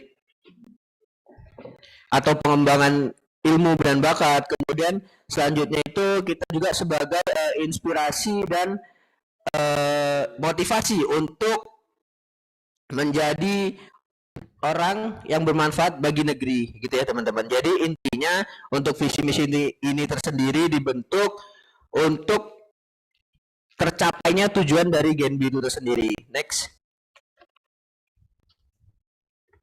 Nah, untuk keanggotaan Genbi ini tersendiri khususnya untuk di provinsi saat ini kita terdapat 5 perguruan tinggi dan 2 SMK atau sekolah menengah ke atas, di mana dari ke-7 penerima beasiswa ini tadi tentu saja ada lebih dari 1.000 anggota yang sudah bergabung dalam komunitas Genbi itu tersendiri. Dan selanjutnya untuk tahun 2023 kemarin program kerja yang terlaksana dari seluruh Genbi Provinsi Lampung dan dari 5 perguruan tinggi dan 2 SMK seluruh program kerja. Dan untuk saat ini SMK yang bermitra untuk di Provinsi Lampung ada Universitas Lampung, ada Raden Intan, ada Institut Teknologi Sumatera, ada Universitas Bandar Lampung dan IAIN Metro. Dan kemudian ada 2 SMK yaitu ada SMK Bangsa dari Metro dan SMK Pertanian. Nah, untuk teman-teman yang di luar Lampung, jangan jangan kecewa dulu karena tiap provinsi Bank Indonesia pasti menyediakan beasiswa untuk mahasiswa-mahasiswa di kampus yang ada di provinsi tersebut. Jadi bisa teman-teman cek melalui kampus yang bermitra itu dari provinsi teman-teman itu bermitra atau tidak dengan Bank Indonesia kayak gitu teman-teman. Karena tadi aku lihat cukup banyak banget ya excited dari teman-teman. Ada yang dari Medan, ada yang dari Pulau Jawa juga gitu ya teman-teman. Jadi mungkin bisa dicek untuk tiap provinsinya gitu untuk kampus yang berbeda.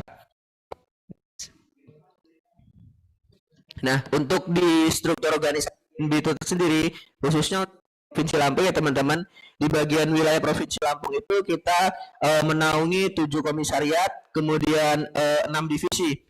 Dan untuk pengurus intinya itu ada ketua, wakil ketua, sekretaris, dan bendahara. Dan untuk komisariatnya itu menaungi 6 divisi, di mana untuk presidium intinya itu ada ketua, sekretaris, dan bendahara. Kemudian untuk keenam divisi itu tadi yaitu ada divisi organisasi dan anggota, ada divisi KNK atau kemitraan dan kerjasama. Selanjutnya ada divisi pendidikan, kemudian ada divisi kesehatan masyarakat, ada divisi kewirausahaan, dan yang terakhir ada divisi lingkungan hidup. Jadi cakupannya yaitu keenam divisi ini tadi dilaksanakan baik dari komisariat maupun dari wilayah Provinsi Lampung itu tersendiri. Dan di wilayah Provinsi Lampung itu kita menaungi juga 7 komisariat dari tiap-tiap komisariat di Provinsi Lampung. Next. Nah, ini langsung kita ke kegiatannya ya teman-teman ya. Untuk kegiatan GNB itu tersendiri, itu kegiatan kita yang ini merupakan event terbesar kita ya. Itu ada leadership camp. Nah, leadership camp ini kita dilatih bagaimana cara kita menjadi seorang pemimpin atau karena itu tadi sudah kemudian frontliner dan future leader. Nah, ini salah satu bentuk penyiapan kita untuk di masa yang akan datang. Jadi tidak hanya beasiswa teman-teman, justru ilmu yang bisa kita dapatkan di sini lebih banyak lagi gitu. Jadi silahkan untuk teman-teman untuk selanjutnya kepo di Instagram kita baik dari di Provinsi Lampung atau di tiap komisariat juga ada, bisa teman-teman dilihat di IG Instagram Genbi itu tersendiri, dan juga di Instagram Genbi Provinsi Lampung ada link di bio itu sangat lengkap banget ya teman-teman, mulai dari akun sosial media, kemudian apa itu Genbi, dan buku, selain itu buku-buku untuk kegiatan kita itu apa aja gitu, bisa dicek ya teman-teman. Next. Nah, selanjutnya yang kedua itu HUT Genbi. Nah, HUT Genbi ini untuk tahun kemarin kita sebelum acara puncak ada rangkaian itu ada donor darah, kemudian ada peduli lingkungan. Nah, tujuannya apa? Tujuannya kita memberikan manfaat untuk lingkungan sekitar sebelum kita merayakan HUT kita gitu. Jadi untuk HUT itu tersendiri merupakan salah satu acara syukur kita karena Genbi tetap ada dan memberikan manfaat untuk masyarakat di sekitar. Dan untuk HUT-nya itu tersendiri sesuai ya dengan tanggal berdirinya Genbi itu tersendiri tadi di tanggal 11 November 2011. Jadi setiap tanggal 11 November kita merayakan HUT Genbi. Next.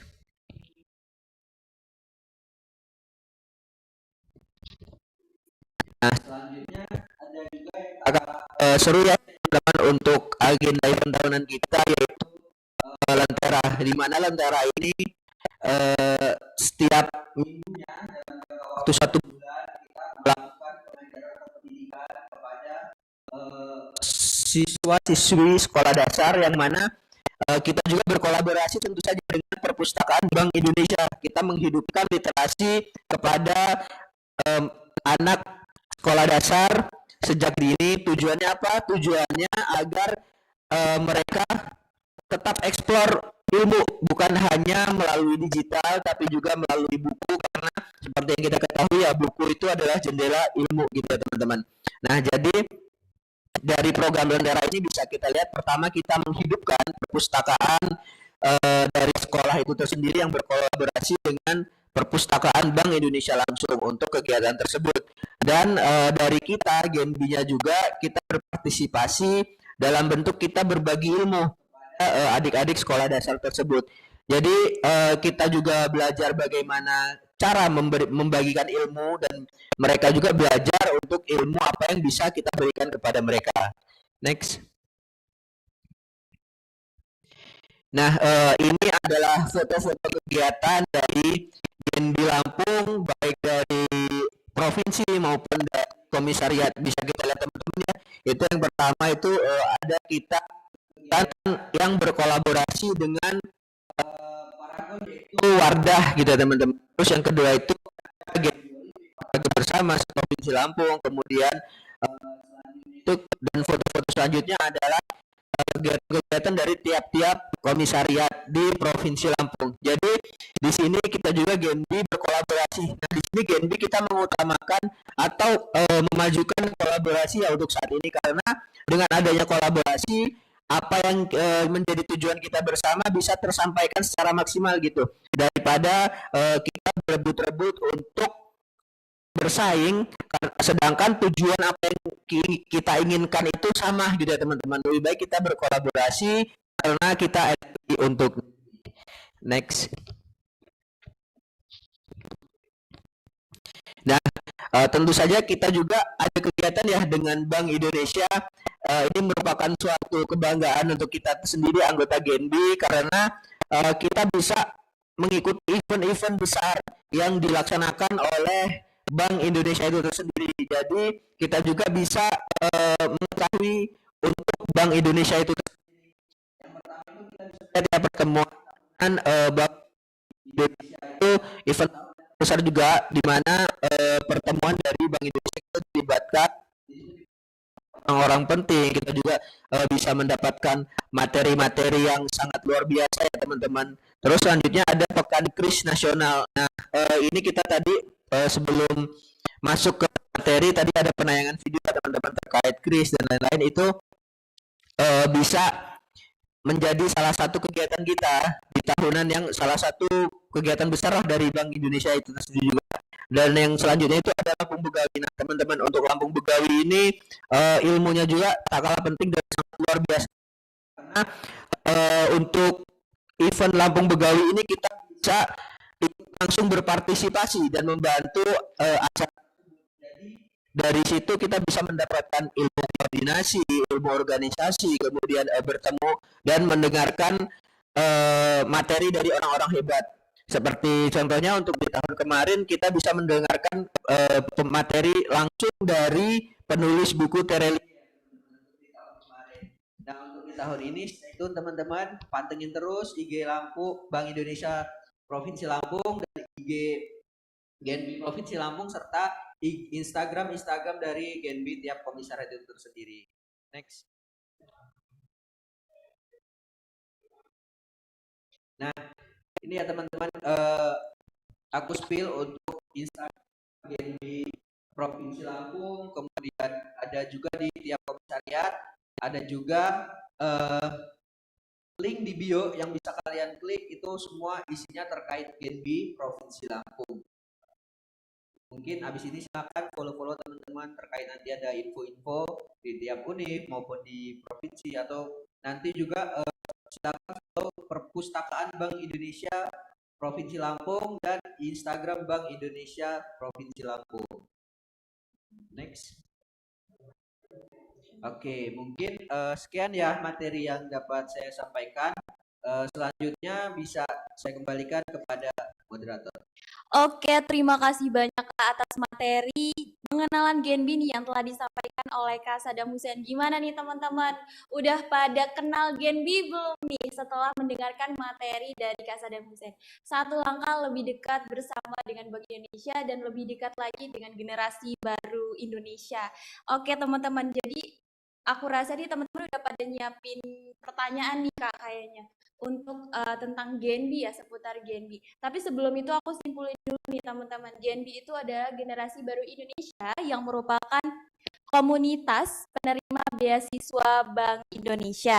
Nah, GNB ini di bawah naungan dari Bank Indonesia, yaitu merupakan perpanjangan tangan nih dari Bank Indonesia untuk menjadi frontliner, agent of change, dan juga future leaders yang diciptakan oleh Bank Indonesia untuk generasi baru Indonesia.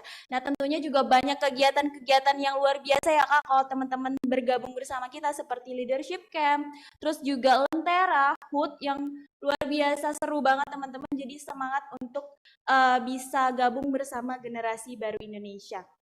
Nah, langsung aja nih, kayaknya teman-teman semua udah nggak sabar mau tanya jawab dan sesi diskusi kita Kak. Sama seperti sebelumnya teman-teman yang ingin bertanya, itu dipersilakan untuk raise hand. Nanti dari pihak kita akan menunjuk 3 dari kalian untuk bertanya.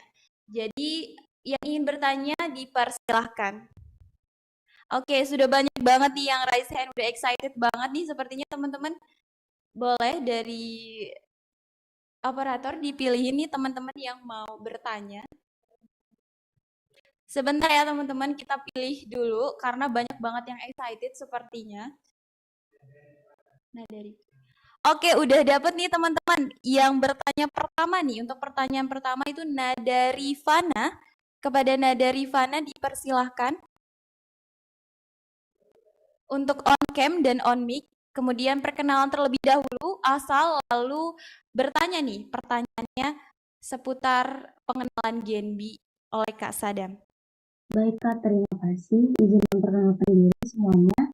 Perkenalkan, nama saya Nada Rifana. Saya dari Institut Teknologi Sumatera. Pertanyaannya gini Kak, bagaimana sih, kan tadi kita tahu fungsi GNB itu ada 3. Ada frontliner, agent of change, dan future leader. Nah, saya tanya di sini gimana sih kita GNB sebagai frontliner itu sendiri Kak? Terima kasih. Iya. Oke, sudah cukup pertanyaannya Nada? Sudah cukup ya? Oke, aku perjelas lagi pertanyaannya itu tentang fungsi GNB nih, yaitu frontliner. Kepada Kak Sadam dipersilahkan. Oke, baik. Izin menjawab ya untuk pertanyaan tadi. Tadi pertanyaannya terkait bagaimana cara kita fungsi GNB fungsi itu GNB sebagai frontliner ya. Nah, sekali Kak. Ya, tadi di materi yang saya sampaikan bisa kita lihat ya dalam event Pekan Kris Nasional itu salah satu contoh untuk frontliner dari Bank Indonesia di mana kita mensosialisasikan terkait kris, di mana kita sekarang dan kita bisa melakukan pembayaran kris. Kemudian yang kedua, tidak hanya kris, kita juga menyampaikan materi yaitu terkait cinta bangga paham rupiah. Nah, cinta bangga paham rupiah ini bagaimana cara kita menjaga uang rupiah dalam kehidupan kita sehari-hari. Yang selanjutnya itu kita sebagai informasi gitu ya, penyebaran informasi terkait ke mahasiswa, kemudian ke lingkungan sekitar. Apalagi saat ini perpustakaan Bank Indonesia itu sudah bisa ya teman-teman untuk berkunjung di perpustakaan Bank Indonesia Provinsi Lampung. Jadi yuk teman-teman dipersilahkan untuk berkunjung di perpustakaan Bank Indonesia Lampung itu tersendiri. Nah, untuk yang terakhir, dari informasi-informasi itu dapat kita sebarkan melalui sosial media dari Provinsi Lampung itu tersendiri maupun dari tiap komisariat. Dan untuk selanjutnya, inilah salah satu kegiatan kita hari ini, salah satu bentuk frontliner kita untuk menyampaikan program beasiswa dari Bank Indonesia itu sendiri, kemudian GNB itu, dan apa saja sih manfaat yang dapat kita ambil dari mengikuti kegiatan-kegiatan dan dari beasiswa Bank Indonesia itu tersendiri. Mungkin sekian jawaban dari aku. Kembalikan ke Muntar. Wah, luar biasa banget jawaban dari Kak Sadam, sudah dapat mewakili nih pertanyaan dari teman-teman semua kepada Nada. Apakah sudah cukup nih jawaban dari Kak Sadam terkait frontliners? Sepertinya sudah cukup jelas banget tadi ya disampaikannya. Bagaimana Nada? Cukup Kak, terima kasih. Sudah cukup Nada? Sudah tahu ya frontliner itu garis depan nih, perpanjangan tangan dari Bank Indonesia kepada Genbi untuk mensosialisasikan program kerja dari Bank Indonesia dan juga terkait KRIS maupun program-program kerja lainnya. Oke, langsung aja untuk penanya kedua nih dari Indrianto Seno Aji. Ada? Kepada Indrianto Seno Aji dipersilakan untuk open kamera dan juga open mic. Dipersilahkan untuk perkenalan terlebih dahulu, lalu asal dan pertanyaannya. Terima kasih atas kesempatannya. Oke, silahkan. Sebelumnya perkenalkan, nama saya Indrianto Sinaji dari Institut Teknologi Sumatera. Sebelumnya maaf nggak bisa pakai FBG karena pakai device handphone. Saya ingin bertanya mengenai kan di sini Genbi ini banyak dari tingkatannya gitu, mulai dari komisaris tingkat wilayah Lampung, terus juga ada yang per universitas gitu. Nah, saya ingin bertanya Kak mengenai terkait koordinasi antar tingkatan itu gimana gitu. Soalnya kan saya penasaran juga kan di tingkat wilayah ada anggotanya sendiri, ada ketuanya sendiri. Terus sedangkan anggotanya itu ya dari anggota-anggota dari tingkat per universitas gitu. Terus ya itu tadi saat dia berkegiatan bersama, nah itu bagaimananya gitu. Terima kasih Kak. Oke, terima kasih pertanyaannya kepada Indrianto. Pertanyaannya seputar struktur Genbi nih Kak, dari komisariat di setiap univ dan juga wilayah itu gimana tuh, dan juga program kerja bersamanya seperti apa nih, saling berkesinambungan kah? Oke, dipersilahkan. Oke, baik, menjawab ya untuk pertanyaan tadi bagaimana terkait koordinasi karena adanya struktur-struktur di Genbi ya, baik dari komisariat maupun wilayah. Jadi gini teman-teman, kita kan di Provinsi Lampung itu ada 5 universitas dan 2 SMK. Nah, yang pertama untuk organisasi. Nah, tadi sudah saya katakan ya, untuk ketua komisariat ini yang menaungi adalah Genbi Provinsi Lampung. Jadi ketika dari tiap komisariat ada informasi atau ada yang dibingungkan terkait seputar kegiatan lalu apa, itu nanti yang mengkoordinasikan yaitu Genbi Provinsi Lampung itu tersendiri. Contoh, kita untuk kegiatan di tiap univ kan pasti ada. Nah, tugas dari koordinasi Genbi Provinsi Lampung itu tersendiri, bagaimana cara kita mengatur sedemikian rupa agar dari program kerja Genbi itu tersendiri tidak ada yang bertabrakan.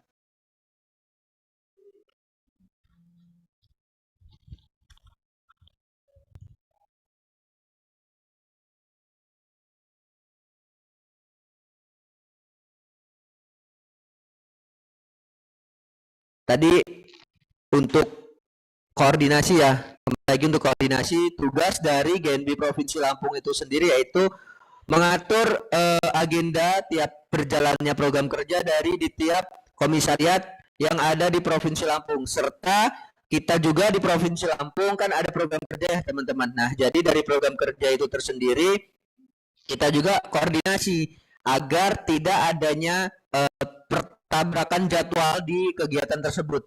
Seperti contoh di minggu kedua di bulan Februari ada kegiatan dari komisariat ITERA ataupun Unila, Yayan Uinril dan lain-lain, itu kita koordinasikan agar tidak bertabrakan dengan komisariat lain. Intinya kita berkegiatan bergantian sehingga dari tiap universitas juga dapat mengikuti kegiatan tersebut. Jadi nanti dari tiap komisariat akan mengirimkan list atau perwakilan dari komisariat tersebut untuk mengikuti kegiatan dari Genbi komisariat lain.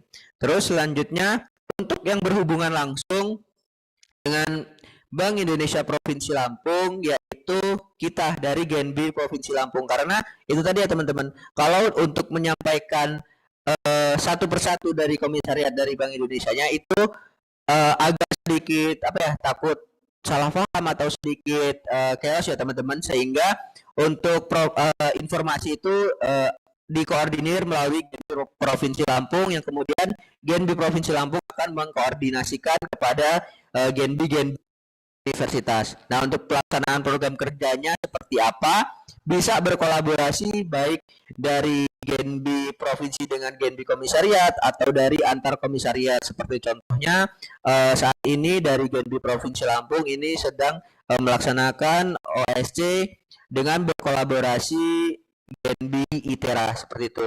Dan di tahun sebelumnya ada juga kolaborasi dari Genbi Universitas Lampung dengan Genbi Universitas Bandar Lampung. Nah, jadi seperti itu ya teman-teman untuk bentuk kolaborasinya.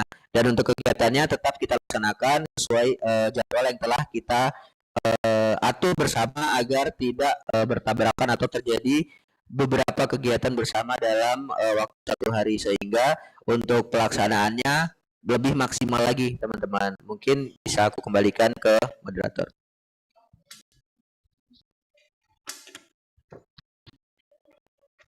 Oke, wah teman-teman udah cukup jelas ya terkait dengan koordinasi dari Genbi Komisariat Provinsi Lampung dan juga Genbi Komisariat di setiap univ dan sekolah. Jadi memang benar setiap Provinsi Lampung itu punya program kerjanya sendiri dan juga setiap komisariat punya program kerjanya sendiri. Nah, untuk itu diatur nih jadwal-jadwal supaya tidak bertabrakan nih kegiatannya. Dan untuk Genbi Provinsi Wilayah Lampung itu yang berkoordinasi langsung dengan pihak Bank Indonesia. Sudah cukup jelas ya Indianto? Apakah sudah cukup jelas?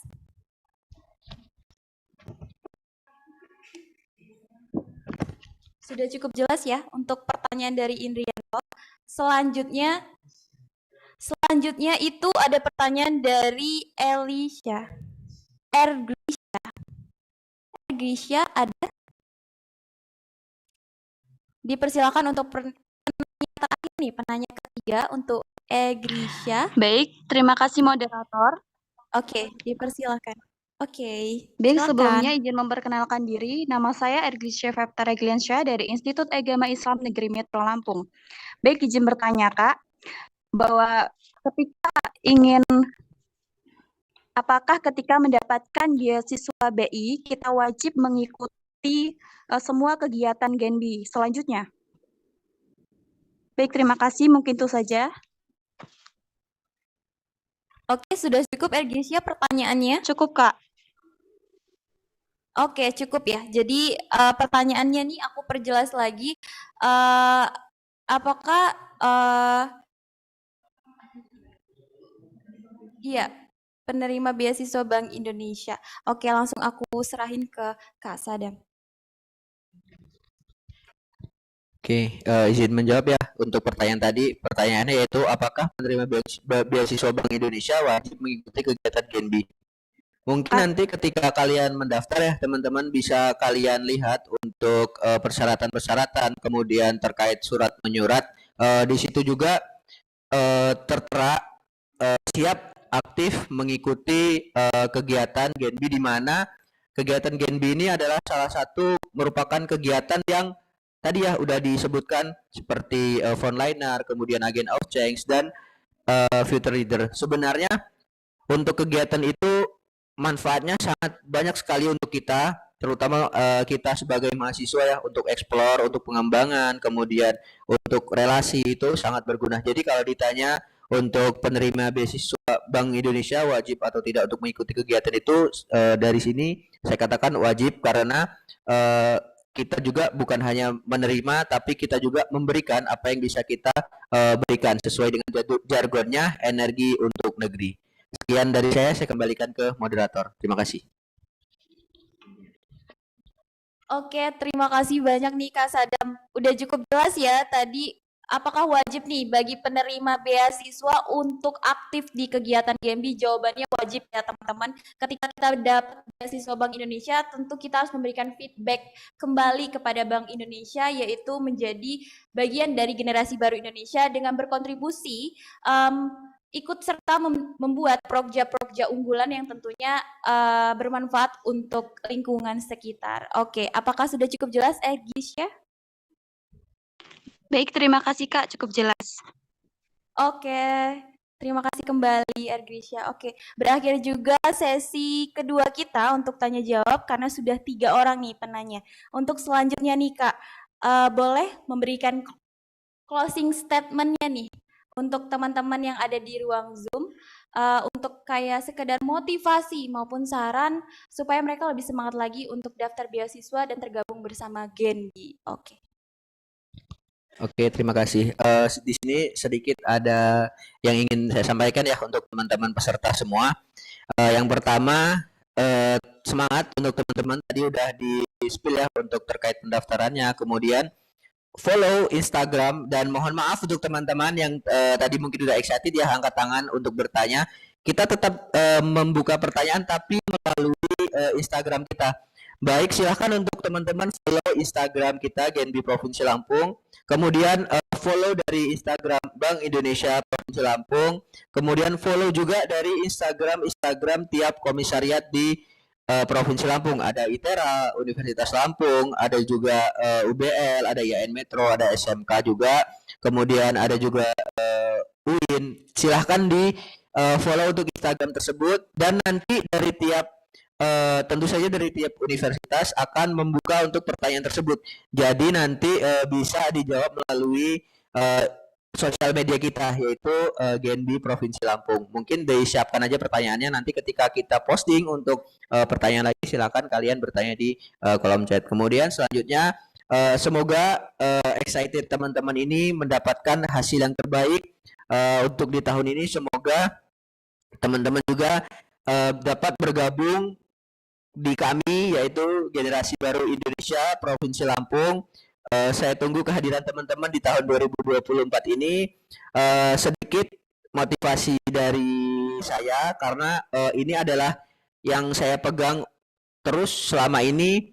Jika kita belum menjadi apa-apa, marilah kita bergerak untuk membentuk apa yang bisa kita maksimalkan. Kemudian sesuai dengan jargon, alhamdulillah sesuai juga dengan jargon Genbi ya, energi untuk negeri. Di sini motivasi yang saya pegang yaitu tetaplah atau berusahalah menjadi orang yang bermanfaat untuk orang lain, namun jangan pernah memanfaatkan orang lain untuk kepentingan pribadi diri Anda sendiri. Mungkin sekian dari saya tunggu kedatangannya di Genbi tahun 2024. Sekian, terima kasih. Wassalamualaikum warahmatullahi wabarakatuh.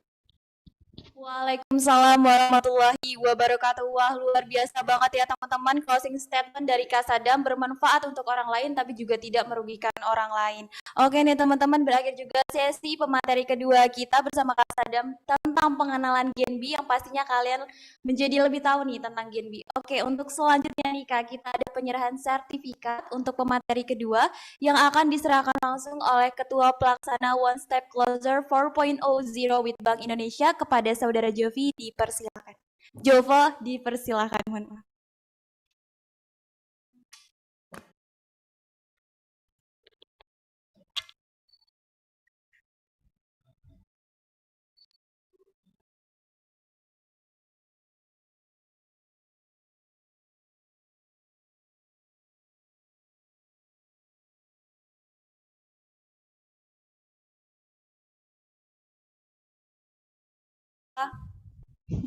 Terima kasih banyak Kak Sadam atas waktunya yang sudah menyempatkan hadir untuk memberikan materi mengenai Genbi. Selamat beraktivitas kembali Kakak.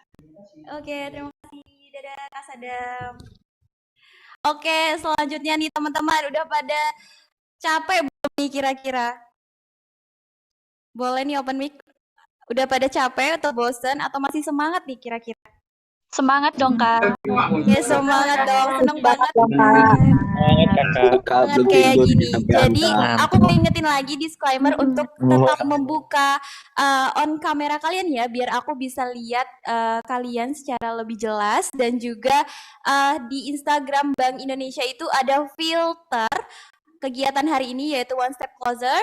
Itu kalian bisa pakai untuk dokumentasiin kegiatan pada hari ini. Ditunggu ya Instagramnya, postan Instagram kalian, nanti bisa kita repost loh teman-teman. Kapan lagi di repost sama Instagram Genbi Provinsi Lampung tentunya. Oke, untuk selanjutnya nih supaya kalian makin semangat, kita mau main games nih teman-teman. Mau main games nggak nih kira-kira? Aku mau ada games yaitu tebak gambar. Jadi di rules-nya ini ada games, nanti kalian tebak sepotong gambar, apakah gambar itu, misalnya aku kasih sepotong gambar, kalian tebak gambarnya itu sebenarnya gambar apa nih teman-teman. Jadi untuk yang mau menjawab, jangan jawab di kolom komentar ya teman-teman. Kalian yang ingin menjawab diharapkan untuk raise hand, nanti aku pilih siapa yang berhak untuk menjawab. Lalu perkenalan seperti tadi, lalu aku persilakan untuk menjawab. Mengerti ya teman-teman? Mengerti ya? Oke, lanjut nih, udah ada di layar belum nih teman-teman? Udah muncul di layar ya teman-teman? Sudah muncul? Oke. Aku mau dong dengar excited kalian dulu. Open mic-nya dulu boleh? Halo Kak. Tahu nih, lagi rame nih. Oke, lanjut ya, langsung. Jadi di sini ada games tebak gambar, One Step Closer 4.0 with Genbi. Lucu banget ya teman-teman gambarnya. Oke, langsung aja. Gamenya siapakah aku? Langsung Kak operator boleh ditampilkan selanjutnya. Game siapakah aku? Siap-siap ya teman-teman. Nah, udah muncul nih gambarnya teman-teman. Kalau dilihat-lihat gampang sih. Sepotong gambarnya ini ada selaputnya tuh kakinya. Warnanya putih juga. Oke, yang mau menjawab dipersilakan untuk raise hand ya teman-teman. Nanti aku tunjuk nih. Boleh langsung? Oke. Boleh operator siapa nih yang pertama kira-kira untuk menjawab soal yang pertama?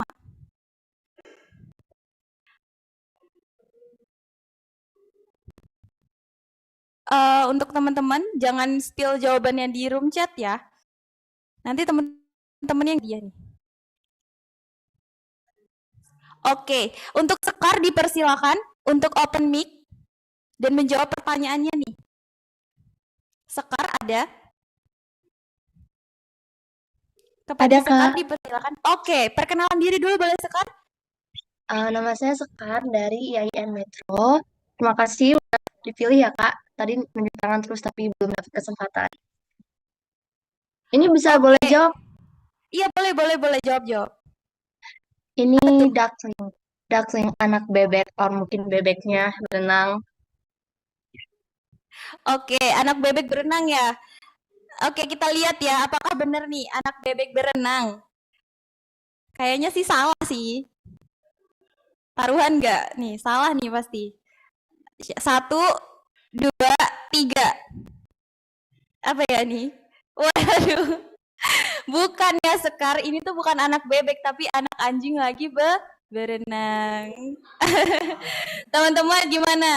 Mudah kan gamenya? Oke, kita lanjut. Jadi aku nggak bakal persilahkan kalian untuk menjawab. Jadi nanti ketika ada sepotong gambar, kalian langsung cepet-cepetan aja menjawab karena ini fun game ya teman-teman. Oke, untuk selanjutnya, gambar selanjutnya dipersiapkan nih teman-teman. Ini gambar apa ya kira-kira? Masih mau lanjut nggak? Oke, ini udah ada nih. Gambar kaki 4 nih. Boleh on mic semua? Di room chat juga boleh. On mic sih, biar seru sih teman-teman. Aku mau dengar suara kalian. Ini gambar apa ya teman-teman? Boleh dijawab?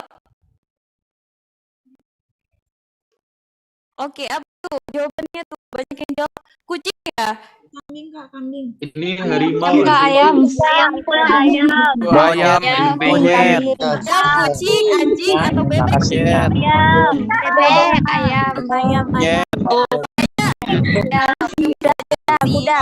Udah. Ini tuh kucing. Kita buka, bener atau enggak? Bentar, kita lihat. 2, 3. Waduh, ayam. Siapa yang jawab ayam tadi? Siapa yang jawab ayam? Bener loh. Siapa yang jawab ayam? Yang bener lolos Genbi tahun 2024. Saya doain karena ini gamesnya hot banget teman-teman. Oke, masih mau main nggak nih? Masih ada loh selanjutnya. Anak Genbi tuh harus bisa berpikir di luar nalar teman-teman. Masih mau lanjut? Oke, lanjut Kak. Untuk gambar selanjutnya, aku mau tahu nih anak-anak Genbi pada kreatif nggak sih? Oke, ini udah ada kuning-kuning apa ya ini? Sepertinya enak. Oke, sayur apakah ini? Yuk jawab bareng-bareng. Sayur apakah ini? Ada yang bisa jawab? Wah, ramai banget tuh di komentar. Jagung Pak. Ada yang bilang pisang nih, jangan-jangan. Wah, ramai banget. Bisa open mic untuk teman-teman biar bisa seru-seruan bareng. Es krim Kak. Terong.